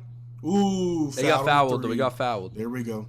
And so, like, I get it. Like, you know, you want to welcome the rookie to the league. If you want to do it within the last 10 games, go ahead. Ooh. Like, I've seen, you know, hard screen set that, you know, hits a rookie. I see that. I mean, I don't know. I don't know. It just looks kind of weak when you're down by this much and you're the best player in the league and you're hitting. You know what I'm saying? No, exactly. No, Marcel, I agree with you. I was hot about it, but it's just like, you know, at the end of the day, he didn't try to injure anyone, so I guess I got to respect him just, like, saying I'm alpha, but, you know, until someone goes and takes that away from him, takes that right away from him, and I hope someone does, is what I'm saying. It's made me want that last laugh a bit more, but 85-57, last laugh looking like it might be on the way. We got 3 minutes until the fourth, but let's hold on and believe. And guys, if you're watching this right now, do me a favor, do me a big favor, drop a like spike, help us get up to at least 100 likes on this video. You guys are the best. Oh, swings a Taylor Horton Tucker, shoots for 3, makes it. It's fine. You're going to make one eventually. Taylor Horton Tucker was about to shoot himself out of the league recently, but gets that one. Hey, bro. All right. Fred pass off to Gary. Gary at the top working. He's attacking. He goes up. Floater. It's good. There we go, turning Gary. it on. Finding different ways to score and be efficient. I see you, young man. Russell Westbrook attacks. Blocked by Birch, I think. By Fred brings Birch. it down. Birch gets the block, and Van Vliet goes the other way with it. Van Vliet to Trent Gary. Jr. Heat check. He misses. Oh. He just pulled the trigger on that one. All right, Stanley Johnson trying to do his best. He misses and gets fouled and blocked. It was all just... Man, they know Stanley Johnson too well to foul him there. Let that man try to take the layup at full speed. Stanley was even laughing like, yeah. Shout out to Stanley Johnson, bro. Like, yeah. You know, it didn't work for us, and I actually had high hopes that he would be a good addition to our squad. But I'm glad to see that he's still in the league because he's not a complete scrub. He's not a wash. He's got something for somebody. Definitely. No, I agree with you. And we have a center of star making an interesting observation about this game. It's kind of like, you know, this comment, I don't know why it resonates with me, but he says such a relaxing game. It kind of is. We came out and had like, that 24-2 lead. From that point on, I was just confident that, you know, I already thought we were the better team coming into the game. I felt like, okay, we just need to go out there and just be somewhat normal, and this game will take care of itself. So I've just sat back and enjoyed Scottie Barnes having what could be a career night. Let me check the box score, but it has had, even though Marcel and I have been yelling at each other, yelling at LeBron, yelling at Vogel, everyone's getting yelled at. Somehow I still feel kind of chilled out and relaxed right now, past midnight where I am, watching this Raptors team just kind of hoop. I agree with that comment, center of star. Scottie Barnes has 21, 7, and 3. He's 9 of 15 from the floor, 2 of 3 from the free throw line, 1 of 2 from three-point range. He's got a steal, 2 blocks. He's been stuffing the defensive stats recently. I want this guy to get a career high. He needs a 30-piece. He needs it in LA. He deserves it. Yes, sir. In Past California. Past California. Past California. You know what? I said the California Reaper. It's the Carolina Reaper. It's I wasn't gonna. You weren't. You noticed it and you didn't say anything. Bro, that's a good co-host. I got my flames on for Marcel right now. I thought I did something with that comment. I liked it though. I liked it. You know, I thought it was cool. Oh man. And shouts out to the viewers in here right now. I'll ask again, if you guys can drop a like spike, it always helps out the channel so much. By the time we got playoffs rolling around, we want to have as many Raptors fans in here as we possibly can. And hey, if people from other teams want to watch from behind enemy lines, I welcome it, man. I welcome it. This community's been a lot of fun, accepting, and shouts out to you guys. You guys are the best. Don't mind me. I'm just watching my dog lick my shoes. So yeah, I see you, bro. Go to bed. Usually I don't have him in my room because he likes to, you know, mess with the curtain and walk around. And I don't know if y'all could hear him. He was grunting earlier because I wasn't giving him attention. Man, if I could just show y'all right now, he's got his head in my shoe. He just does whatever he wants. I can't control him. The life of a dog. I was going to ask, so it's an American bully, right? So it's a pit bull mixed with a bulldog. I know that, I think in Canada, at least, I know this is like a very unpopular thing for sure. I don't agree with it, but pit bulls are like slightly outlawed. So is it that American bullies, what about in Texas? Because obviously for those who don't know, you are in Texas right now. Are pit bulls legal there? So I'm not 100% sure. if there's a state that bans the breed, but for most, public places or even like apartment complexes, even some housing developments, they'll ban aggressive breeds, and there's like a list. It's usually like German Shepherds, Dalmatians, Rottweilers, Dobermans, and Pit Bulls and American Bulldogs. But I mean, I've had Pit Bulls my whole life. My first dog was a Pit Bull, and they're just great dogs. I mean, dogs are like people. You raise a kid to be aggressive and annoying, they're going to be aggressive and annoying. You raise a dog to be the same. It's the same thing. So my dog's always been great. My dog Tycho is the softest and sweetest and nicest dog I've ever seen. The best behaved dog. He's turning 2 in April. All he ever wants to do is play. So it's like, I don't have a problem with the breeds, man. They're great dogs. But he's actually my emotional support animal, and I take him everywhere. That's awesome. Yeah. Well, not everywhere. I don't bring him to work, but Pit Bulls are they're a really nice breed. I've got a friend with some American Bullies, and I love them. I'm already bothering her. I'm saying once one of them has babies, because they're gonna breed it, I definitely want one. So we'll see. We'll see about that. But I'm in the American Bully market right now. Delano Banton hits his second free throw. It's a score of 88-62. We got a minute 50 until the fourth quarter. Ellington shoots the 3, gets the 3. Oh my God. Whew. All right. Dad gives it to Delano. Mr. Rexdale himself. Okay. He's off to Thad Young. Thad Young's just kind of moving around. Pass it to Gary. Gary's at the top. Ooh, Gary's like, yeah, give me Westbrook. He gives it to Delano. Delano at the top. Delano kind of working. Dude, just shoot it. Just shoot it. They're giving you all the space. Ooh, pass off to Thad. Thad attacks. Throws it up. Misses. Misses. Rebound. Offensive rebound. Come on, Thad. Grip that thing. Back to Gary. I'm naming everybody the wrong name. Melo on Gary. Gary step back 3. Oh, just off. Misses. Then Rebound Stanley Johnson Stanley yanks Johnson. down the rebound. He's headed the other way to Melo, who jacks up a 3 and misses. Thank God, man. Whenever Melo shoots that thing, you never know. He's a bucket. You said it earlier. Turtle T, you haven't missed too much. We're just maintaining this really nice 23-point lead. But we just turned it over. Westbrook's coming down court. Thad Young fouled him. Good foul. Good foul. He probably would have missed anyway, so that's fine. Bro, Russ right there. You knew Russ wanted to get angry, but Thad just like, when Russ gets angry, he plays better. Thad immediately, I'm sorry. And you can see Russ like, okay, all right, calm down, walk it off. High five your teammates.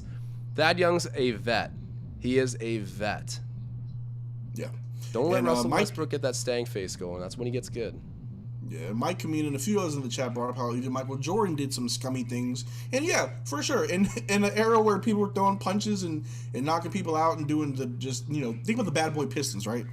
Even though in the Jordan documentary, he kind of played like he was a victim to them, but he also did that to other teams as well. So, no, yeah, Michael Jordan, he's no exception either. But who was always a great competitor and a great teammate and always, well, maybe not a great teammate, but had good sportsmanlike conduct on the court? Kobe Bean Bryant. Yeah, he did. He's just a killer, honestly. He had time for nothing other than the sport of basketball. He didn't have time for the theatrics unless it was him hitting a shot. All right, Gary attacking. Ooh, spin, turn around. Shoots it, makes it, and one. Trent Jr. Finding different ways to score. I think he's a few missed threes. He's like, I'm going to just attack. And it's working. He's into the line. But Jaden Merck in the chat saying, hopefully Marcel can get NBA pass by the time playoffs arrive, so live stream timing is perfect. I plan on it. This upcoming Thursday, I get paid and I get my big fat commission check added on. I'm getting NBA pass, so I have to deal with these janky streams. I recently bought League Pass. It's nice, man, because there's been so many times where, especially late at night, I'm looking to watch the 10 p.m. Slot, like Eastern Standard Time. Like I want to watch the West Coast teams, and just like we get one of the games. I'm like, no. I need League Pass. I'm done with it. Westbrook at the free throw line. He hits the mid-range jumper. Then it's inbounded there to Banton. Now, Mike Kamina says Kobe was disliked by players early on in his career. I don't think Kobe's dislike that he got from other players had anything to do with how he acted on the court. It was more so like people didn't like the mind games or getting punked on the court. Wow, Woo! Horton Buzzer Tucker. beater 3. All right, man. The Raptors, we're up by 20 right now, 91-71. Not worried, but go out there into the fourth quarter and just remind them who dominated this game. I don't think we need to allow for any momentum going the Lakers' way, because honestly, when you have LeBron James on your roster, things can happen quick. Raptors need to go out there with a purpose and finish this one off. I just want to go through the box score for us real quick while we got some time. We got Precious with 8 points, 2 assists, 11 rebounds. Gary's got leading us right now with 22 points, 3 assists, 3 rebounds. I didn't think he had that much. Fred, real quiet night on his return, 8 points, 6 assists, 5 rebounds. Scottie's got 21, 3 and 7. Pascal with 24 and 8. 24 and 8. Boucher with 8 points, 6 rebounds. Thad 2 and 8 rebounds. Ken Birch 1 and 3 and Delano 1 and 3. Over on the Lakers, hey, LeBron only has 16 points. Yo, okay, man. I did say that I thought LeBron. You asked me, will we hold LeBron under 20? I said I don't think so. I still don't think so. But we're about to. He's their leading scorer. Oh no, I know. I mean, we basically held the Lakers to 20 in the first half, but no, LeBron. I thought, especially versus right now, nothing's going right for the Lakers. LeBron's gonna be the only guy, even if he's dead inefficient, he'll be getting some buckets. Like, I felt like that was realistic. So we'll see. But the Raptors, I think they'll pull this one off. And I do have a bet tonight. I'm gonna go check the status of that. But if I remember correctly, I think I did bet on Fred VanVleet. So it's not great. Let me see. My logic here was Fred VanVleet did really great when he returned from injury the last time, had a great game. And the Lakers do not have guard depth. Like, they do not. Fred VanVleet's rested as well. They do. They're just not playing him. They haven't played Kendrick Nunn. Well, right now, Kendrick Nunn's hurt, is he not? Oh, yeah, he might be. I yeah, Nunn's hurt. They traded away, like as you said, they gotten rid of Caruso. LeBron, even though he is like their point guard, he's not going to cover Fred VanVleet. I thought that tonight he had a good chance to go off, but it has not really delivered. My original parlay, let me see, it was Scottie Barnes over 2.5 assists. It's money in the bank. Fred VanVleet over 19.5 points. I don't even know what he's at right now. I got to check in 1 second, but Toronto has -1.5 on the spread as well. I've got that. It's a total of a $630 payout if it hits. Let's see. But a man can hope. In reality, VanVleet only has 8 points. So unless I'm getting a 12-piece from him in the fourth, which is possible, we're going to get our bench pieces in probably earlier than later, unfortunately. So that bet's gone, but I hope the Raptors just win. Yes, sir. Thad? Thad working on Stanley. Yep, foul. Oh, nope, it's not a foul. I thought Boucher called the foul there, too. Yeah, I thought so, too. That's why I thought it was a foul. Missed 3. Dad's going to bring it back down. The vet's going to pass it to Brooks. Ooh, who's that? Brooks in the corner? That's Armani, yeah. Oh, misses. Oh, I thought he was a sniper. He had that three-pointer the other game. Taylor Horton Tucker, that was the weirdest layup I've ever seen in my life. Gets it to go, though. Whatever. Where's Svi at? Where is Svi? Svi would have done great. All right, Fred's working on who's that? Ellington? You know what's crazy is I think we just said where is Svi at, but I think his real name is actually Sviat. Really? Yeah. Let me confirm this. Oh, Boucher with the fake step back. Hey, bang! Hey, there we go. I look at my computer for 1 second and yeah, his full name is Sviatoslav. Sviatoslav. So we were like, where's Svi at? It's a good question. Where is Svi at? Slav. Sviatoslav. Ooh, Thad Young is on LeBron. I like get this. Get in his head. Ooh, double team. Just touch it. Good defense. Oh, yeah, leave Westbrook wide open. I dare you. Ooh, hit the 3. Ellington. Wow, what a bucket there for him.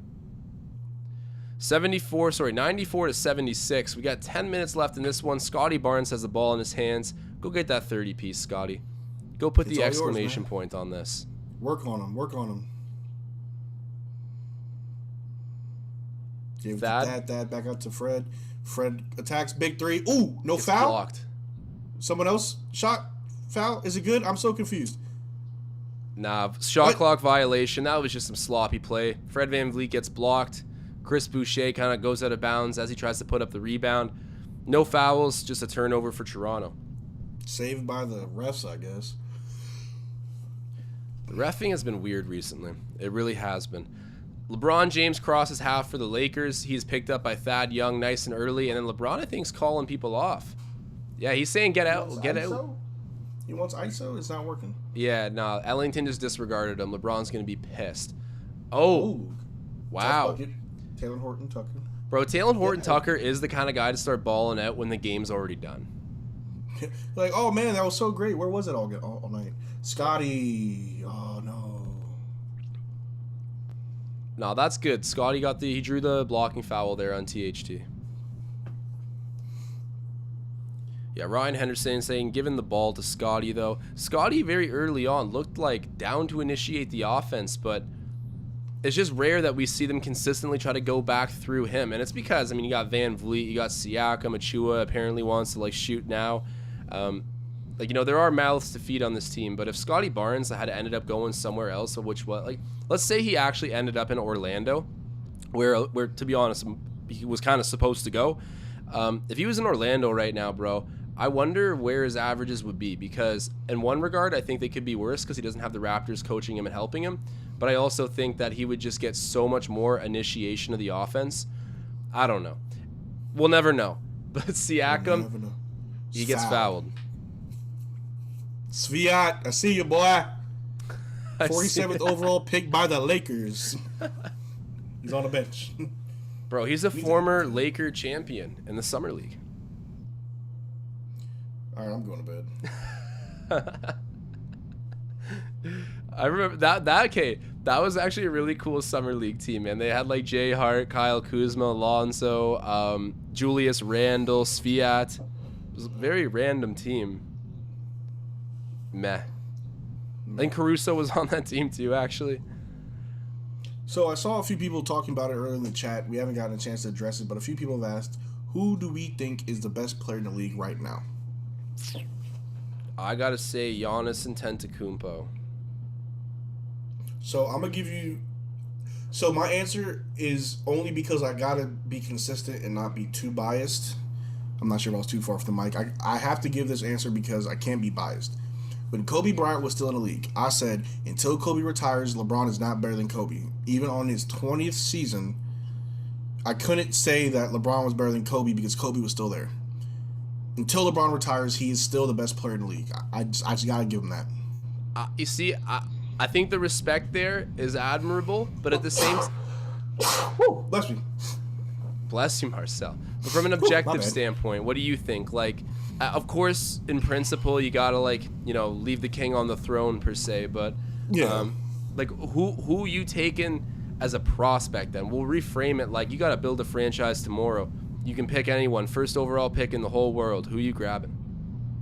That's tough because like Giannis is such a good choice because he's starting to develop that shot, right? Mm-hmm. Which makes him a 3-level scorer, which makes him very deadly. He's already a good defender. Oh, we turn it over. LeBron bringing it down, and he's trying to go get fouled. Ooh, missed the layup. Perfect. And he's going to walk on defense. I bet you are, huh? He put his head down. He's walking. Pascal Euro'd over to Boucher. Oh. Bro, LeBron was about to retire post cherry picking LeBron. Old man. But no, it's LeBron. He's Stanley Johnson. LeBron is upset. You can just see it. Stanley Johnson, don't smile, bro. Dude, LeBron's doing everything he can to not end up as another meme right now. You know all those memes of LeBron like grilling his teammates after plays? He knows that the internet was watching there. He did everything in his power to not make a disgusting face at Stanley Johnson. That's two bad plays in a row. He just didn't look at him. So to answer your question, I gotta say it's tough. It's between Giannis and KD. KD is such an elite player, but then like Giannis's physicality, you can't ignore that. Yeah, no, I go with Giannis just because he's kind of like innocent until proven guilty. Right now he's the champion. He's the Finals MVP. Until I see a change of that, I gotta go with him because I'm not even that impressed by the Bucks supporting cast. They are good, but Giannis steals the show. It's just up LeBron. He doesn't even try to get back on defense. Bring it down, Precious. Oh, dude, Scottie Barnes gets robbed with one more assist. Hold on. Are they gonna wave it off? They might, because that was in the cylinder, I think. Bro, Scottie Barnes robbed again on the assists. I know I need to point it out every time, but bro, this guy is bound to average like 6 assists at some point. Higher than that, honestly. But did they give it to us? I think they gave it to us. LeBron knocking down the 3. You need about 10 more of those, big boy. Don't tempt them. Scottie Barnes throws it over to Van Vliet. Van Vliet back to Scottie. Great job. Give it to him, Scottie. Wow, great pick and roll. That was a foul. No one's running back. The Lakers don't run. They're too, man. They're old, man. They are Deep old. three. LeBron. Head down. Scottie just attack. Scottie attack. Scottie attack. I gotta wonder what's going through LeBron's head right now. Siakam He's with probably, the ball in the high post. Driving. I wonder if Cleveland would want me back. Yeah, I think it's been going through his mind for a minute now. Probably. Russell Westbrook with it for the Lakers. They're on offense. Westbrook covered by Boucher, and then a foul. Oh, timeout called by my guy Vogel. I thought that was a turnover. I was like, oh man, what are you doing? Yeah, no. Vogel calls a timeout. 98-81. 6:30 left in this one, guys. It's been a fun game. It has been a fun game. I said it earlier, but it's been a relaxing game. And this is gonna sound crazy, but this was probably the one game in a long time where I was like, it's a no-brainer, dub. It's a no-brainer. Yeah. Well, I don't typically bet on the end result of a game when I'm doing my Raptors parlays because I'm like, look, in my heart, I'm always going to think they have a chance to win, which, a lot of times they do. But I'm just going to go ahead and predict player performances because for worse or better on the outcome, I could still hit the player bets.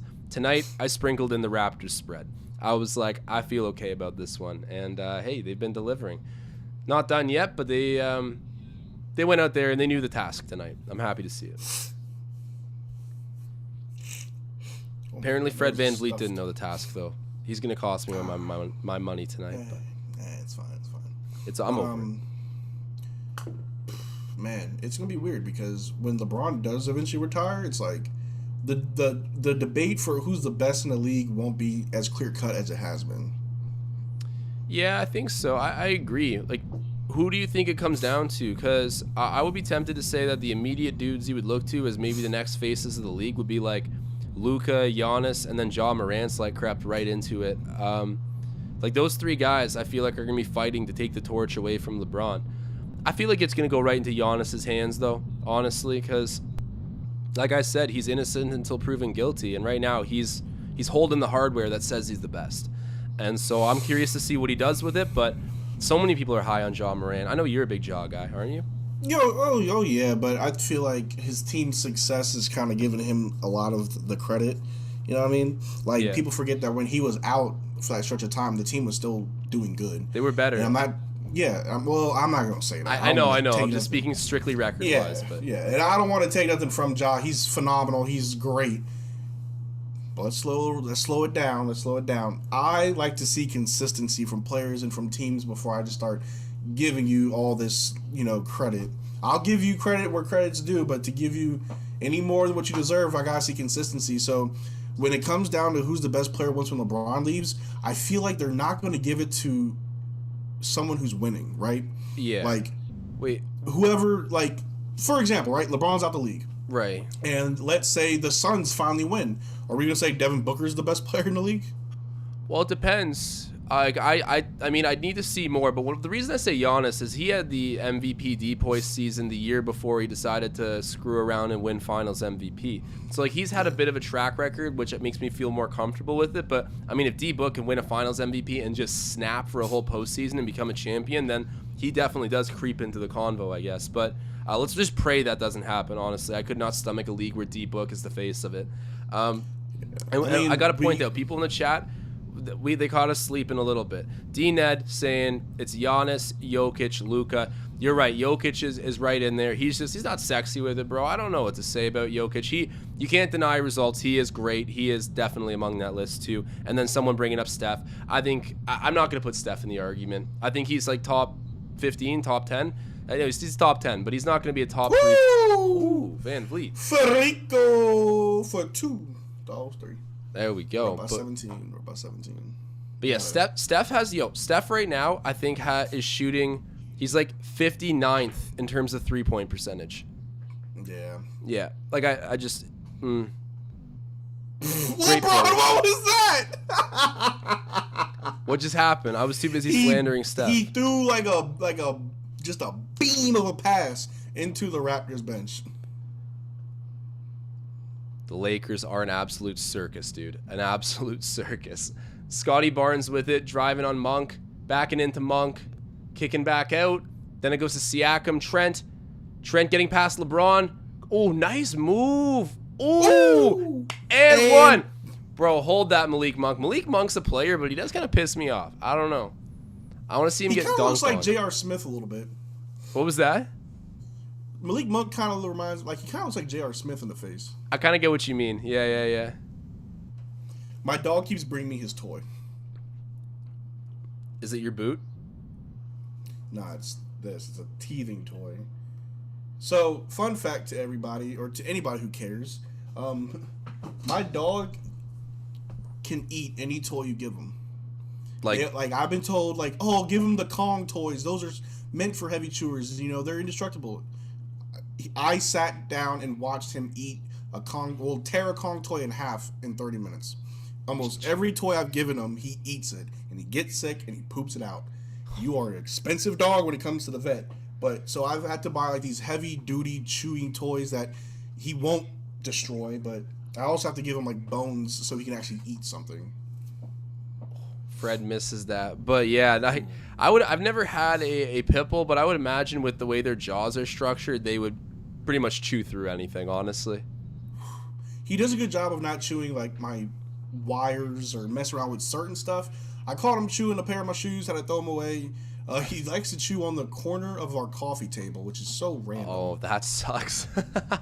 Gary, get the charge. Oh, wow. Gary. Oh, but an offensive foul? Never mind. Okay, it's an and one, but he pointed literally the opposite way, the ref, like right after. I don't know. Where's the foul, ref? What did Gary do? What, tap him on the shoulder? Okay, this is funny. AskMain999 in the chat said earlier, he was like, this is what I tune into live stream for, dog rearing philosophy. And he's like, I was being fictitious when I brought it. I just found it so funny. I was like, hey man, well, you're getting the dog rearing philosophy whether you want it or not. I want to hear about the pit bull. Hey man, I use a picture of Tycho for like all my profile pictures. Yeah, I've noticed that. Up there. Yeah, he's a cute little devil. Oh, and Siakam, and one. Exchanging and ones with King James. Pascal puts it in, 104-87. Just over 4 minutes left in this one. Bro, what do you want? He like looks at me with just the cutest face. I'm like, bro, what do you want? I love you, boy. Keep God in your life. You should teach him basketball. Air Bud proved it was possible. So I saw him once take my sock, throw it in the air and catch it, and just kept doing that over and over again. I'm convinced that when he's bored, he just does what he wants. Fred, good Scottie. Scottie Barnes gets the offensive rebound. Ooh, hook in the house where the hook was born. In Kareem's house. Oh, we got a early super chat. Yeah, wow. Paul Blunt clinching the win right now himself. He's saying 4 for 4 in a row. Dropping the super chat as he does, tradition as per usual. Reminding us that this dub's in the bag, I suppose. We're up by 14, 3:40 left. I think it might be safe to say this is 4 in a row. But I'm excited to see the rest of this 3 minutes or so unfold. But shouts out to Paul Blunt, man. Shouts out to my guy. Van Vliet with the ball at the top. He's covered here by THT. Gives it right back to Scottie. Scottie wasn't ready for it. Turns it over. They're killing us with these threes, bro. Melo's going to take another. Foul. Oh, that's... And they're all like, how? That's so garbage, man. That's a Hall of Famer call there for Melo. Yeah, I love that. Trent Jr. looks over and high fives Achua. They're protecting him, man. They're protecting the Lakers big time. Coddling them. Absolutely coddling the LA Lakers right now. And guys, if you're watching this right now, do me a big favor. Drop a like spike on the video. Make your presence felt in the chat. We always appreciate it.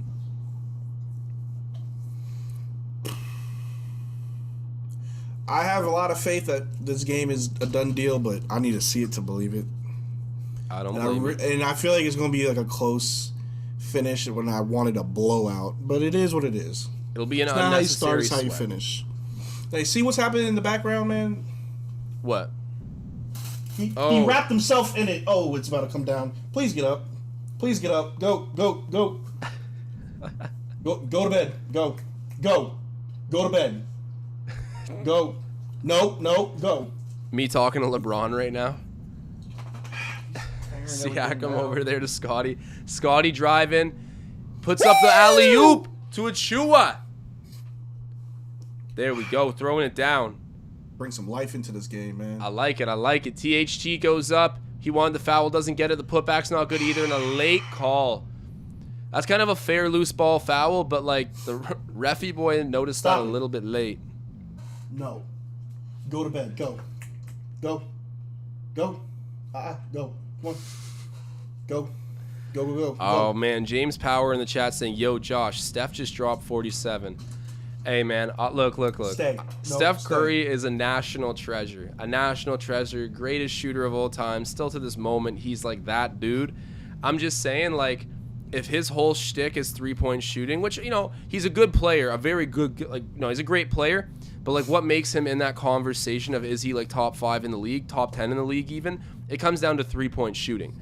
And if you're shooting the 59th best percentage in the NBA right now as some guy who is, you know, I'm just saying he's not a logical thought for me to be the next face of the NBA, especially at age 33, 34.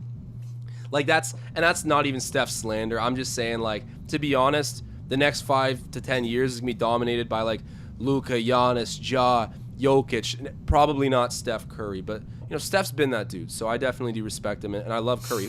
Who doesn't love Steph Curry? No, you're absolutely right. I'm sorry, Josh. I'm dealing with a child tonight who just won't go to bed. It's almost midnight, bro. Yeah, he doesn't get tired or what? It's because I'm up and I'm talking, and I'm not giving him attention. Like, he's a huge baby. Come here. Oh, yeah. Join in the live. It's not easy being a single father. Oh, it is not. Wow. He's taking over the live stream. Face if I'm not careful. Hey, man, if you guys can't like this video for Marcel and I, like it for the cute dog. Dropping the like spike. Appreciate everybody out there right now. He's so annoying. What do you want, bro? To give you guys another look into the box score here. So the Raptors have 3 players in 20 points. The 20-point past the 20-point milestone. I'll say that. Siakam 24, Barnes 21. And it's a shame Scottie hasn't got any points in the fourth here. I really wanted to see that 30-piece tonight. The basketball gods just don't want that career high for him yet. I don't know what we're waiting on, but he doesn't even look to shoot the ball right now. First half, turned on the Jets. Second half, he's just chosen to be like a facilitator. It is what it is. 24, 4, and 3 for Trent. Van Vliet, 10, 7, and 7. So, I mean, kind of having like a complete game, but nah, like, the scoring is way too low for Fred Van Vliet there. He's 3 of 12 from the floor. 2 of 10 from three-point range, only 1 steal. He's got 2 turnovers. Fred could be better. Chris Boucher, this guy, with the minutes he's getting, tough to be better than what he's doing. 13-8. He's 13 and 8 in 20 minutes. 3 of 12. Sorry, that's Fred Van Vliet. 5 of 8 from the floor. Has 2 steals, 1 block. Oh no, my God, I'm all over the place, bro. I'm reading Thad Young. It's way too late. This whole entire stat sheet is just going all over the place for me. But Chris Boucher, 13 and 8, 5 and 8 from the floor, 2 of 5 from 3, and he's having a nice day. Took me a second to get it out, but that is a little bit of a box score update for everyone watching. I'm out of it. You're out of it, eh? You're signed off. Between me having to pee and this dog, I'm out of it. Hey, well, it's not easy, bro. If the Raptors are almost done here, man. I mean, we're pulling up on 1 a.m. where I'm at right now. So, woo. Yeah. Hey, shout out to the 191 people watching this at this hour. Y'all the best. Shout out to you guys. Yeah, shuts out. Appreciate it, man. This is we got a loyal community here. That is for certain. Siakam crossing half. It's a 12-point game. Yeah, they got the full court press out. It's a little too late for that, guys. Siakam with the ball. 2:45. Takes the pick from Van Vliet. Not really, actually. He just kind of hangs out there at the three-point line, backing in now on Ellington, kicking to Van Vliet. Van Vliet for 3, air ball. Bro, what? I bet on Fred tonight. That sucks. He's been out of it. Hasn't looked himself. Maybe a little bit of rust since coming back from injury. James going around the pick. Feeding it behind his back. He's covered by Trent. Gary Trent Jr. Take the crown off this man's head. Never mind. Never mind. Every time I talk garbage, Marcel, I'm telling you, it's not an issue when I compliment the opposition. It's when I start tearing them down. They stick it to me. They stick it to me. Scottie with it. Scottie, look around and shoot that, man. I guess you're eating clock. Whatever. Never mind. Van Vliet. He's covered by Ellington again. He's out by the Crypto.com arena logo. He's going to jack it from there. And another air ball. Fred! Oh! Oh! Oh! People in the chat are, why do they keep giving Fred the ball? Oh my god, Freddy's sleepy. Feels so bad. Fred keeps shooting. Oh my god, the chat going off right now on Van Vliet, who is just, he's not there tonight offensively. He does have 7 assists, not there offensively, and we want him to be the shooter that he is. Westbrook almost turns it over. Very crafty play to throw it off of Achua. Shouldn't be this close, man. 106 to 97. We are in a single-digit deficit situation, which is, like, really embarrassing. THT just misses that. Thank God. We would have had a game on our hands, Marcel.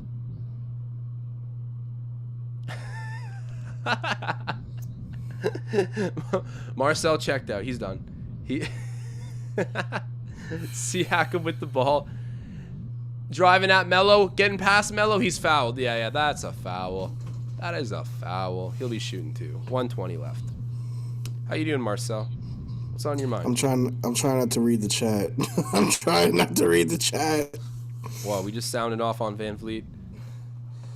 Nah, some of them are ahead of us, but we got a super chat. We do have a super chat from our guy Turtle T. He's saying, not much, but hope it covers for some of your losses. Turtle T, man, I appreciate it. I really do. And it does. It helps to cover a little bit, man. You know, Fred upset me tonight, but Turtle T lifting the spirits. I appreciate you, my guy. Thank you for the super chat. DC saying Fred's selling games on discount. That's funny, actually. Pretty much, man. Jesus. Siakam shoots his second here, and it's good. All right, LeBron James gets the ball here off the inbounds. He's covered by Achua. I've liked this matchup for Precious. I mean, he's done a decent job with it. Ellington sidesteps, three-pointer, misses just barely again. And great job by Trent Jr. to deflect that rebound to Scottie. Now Scottie's off to the races with it. Precious. Gary. Oh, get that. He's got it again. Oh, he pushed him. Yeah. Okay. Thank you. Get him. LeBron. Tee that, man. LeBron. LeBron looks like he's dancing in the club. LeBron. He gave me some energy after that. You pushed the man. And I like how they were all just kind of standing around like y'all ain't trying to... Look, you just pushed him. Yeah, that's a foul. Bro, LeBron's like, in what world? In what world? Like, no, buddy. Like, you literally threw into the ground. Hey, ball didn't lie either. Trent Jr. knocks it down. 108 to 97. We're within 1 minute here. I swear, LeBron should have got like 3 technicals this game. Yeah, he's been a baby, but, you know. Ooh, LBJ's like had that. a track record. Like, hey, Vogel, why even do the timeout right now, bro? Oh, Gary Trent Sr.'s in attendance. I didn't even know that. The man, the myth, the legend. He didn't bring his mink to L.A. What's going on? Yo, how many kids does he have? Yo, you want to stop hitting me? So he's got, like, I think he's like got, jamming his nose in my elbow. Calm down. I'm being assaulted here. Man abused by Pitbull on live stream. Yo, you all saw it, witnesses. Gary Trent, you were asking about Gary Trent Sr.'s kids. I don't know, but I know he's got at least 2 really young kids, and he calls them, he calls their names, okay, I don't know what the real names are, but he religiously refers to them as Chunk and Fat Baby. So I don't know what their real names are, but they're Chunk and Fat Baby every time he addresses them. Bro, I can only imagine how, like Gary Trent Jr.'s like childhood was with his dad. I know. His dad's like, bro. He's got he's a rich guy, but he's got tendencies from when he wasn't. You know, it's funny. Yeah. You can take the man out the hood. You can't take the hood out the man. Exactly. Let me just highlight one crazy stat of the night. Right now, the Raptors as a team have 64 total rebounds. Man, they're going off. Remember we had 24 O-Rebs last game? Yeah, we had 24 offensive rebounds last game. Team's been eating on the glass. 9 of those last game were from Chris Boucher. Insane, man. Such a day and night shift for the team. Pascal. All right, Russ is inbound in here. LeBron gets it. He's going to waste no time going to the hoop and gets it, bro. He's just working at Chua. They're asking for an offensive foul. Doesn't get it. It's a 10-point difference with 46 seconds left. This feels way too intense for what the situation is. Yeah, and there we go. Trent Jr. fouled. He'll be going down to the other end and shooting a couple.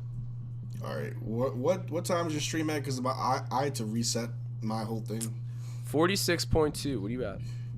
I'm at 46.2. I just saw Gary get pushed, and then okay. Which I don't know why they did that. And then as soon as he got pushed, my stream. So just don't worry about me. I'll get my life together eventually. All right, we only got 46 seconds left of this anyways. Fine. Trent Jr. hits his first. And even though the Lakers are full court pressing and all up in arms, you know, the game's done.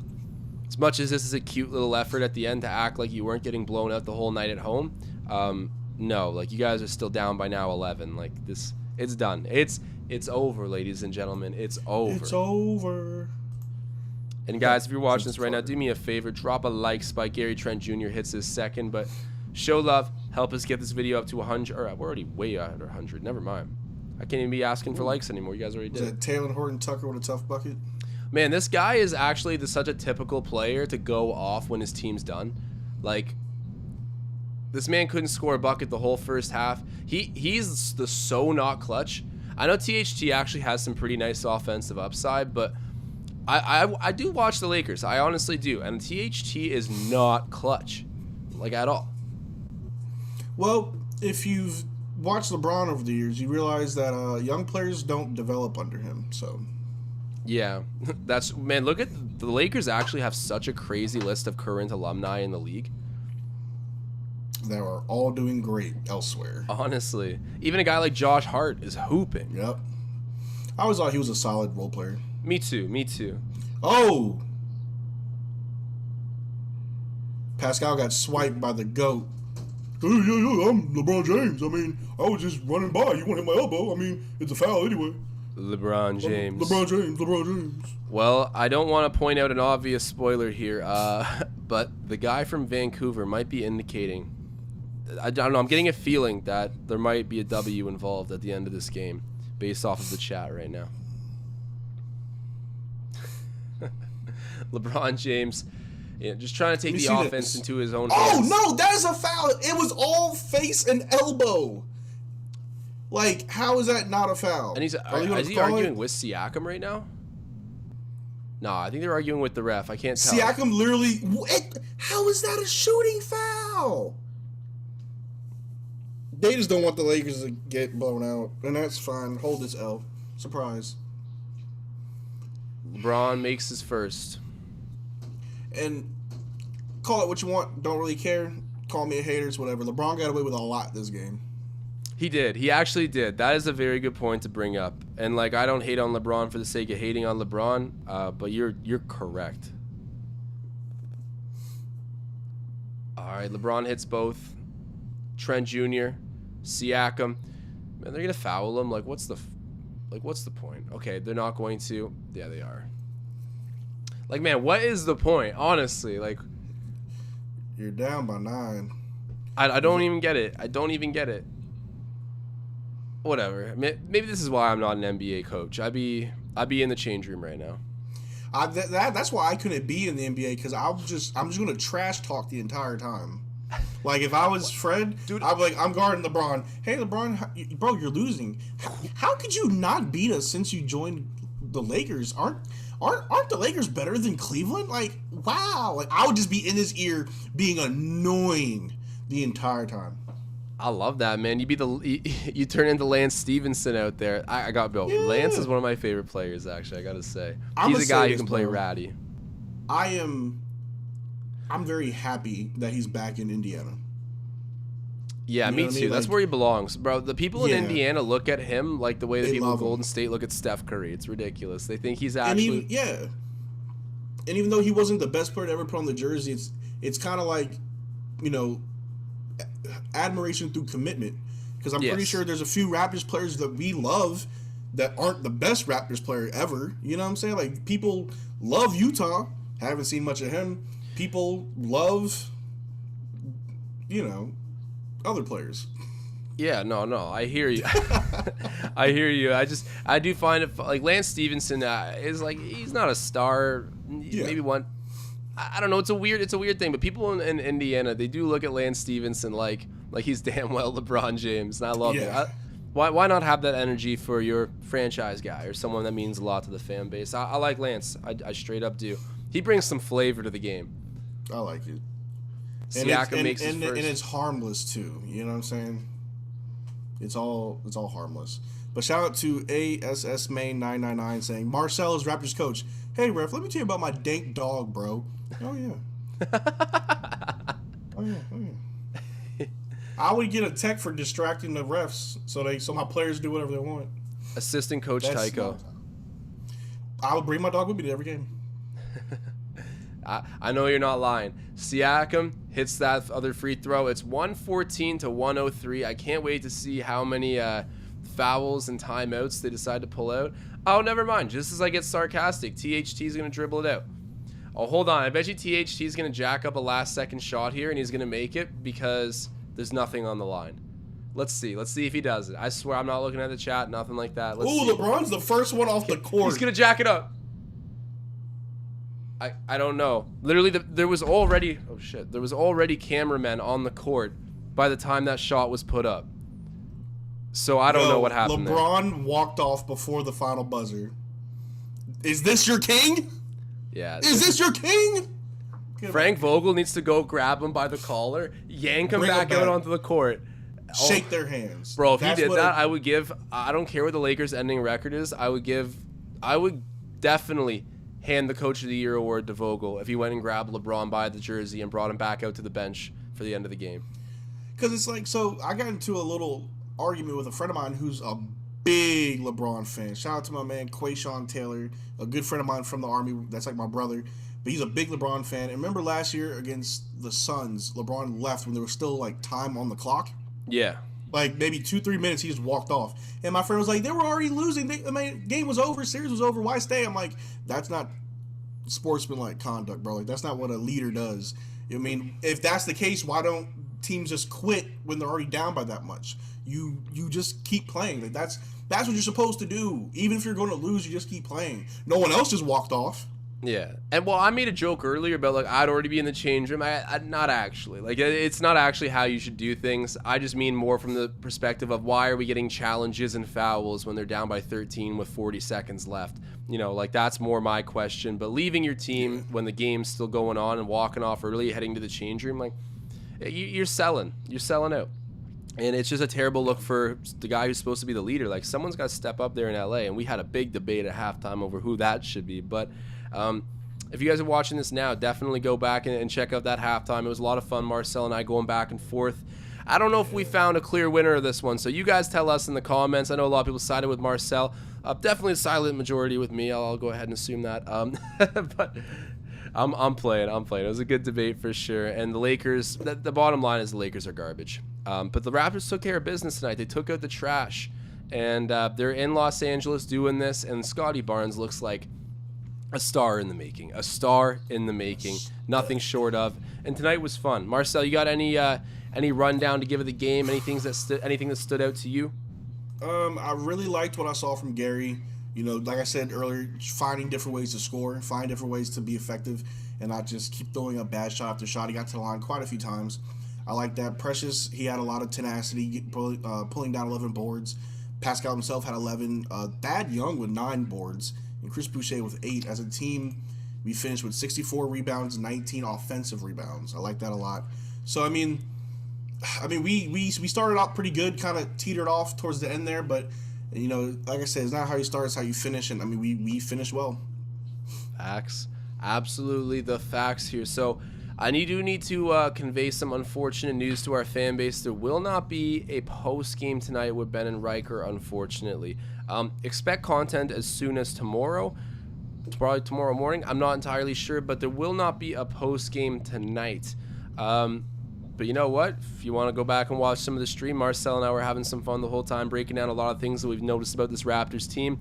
We probably were a little too Lakers-centric tonight in terms of our discourse, but still, we had to talk about this team. They are a hot topic in basketball, and you know, we beat them tonight. So all is well in Raptors land as far as I'm concerned for the time being. 38-30, the current record. Cleveland, don't get too comfy. We're coming. We just took care of your daddy. We're coming for you right now. Cleveland, the 6th spot is ours, and the Raps are doing all the right things to get themselves not through the play-in game, but solidified in the first round where they belong. So we'll see how this whole thing develops. Marcel, you got any final things to say before we sign off? I really liked what I saw, and I can't wait to see him again Friday and do it all over again.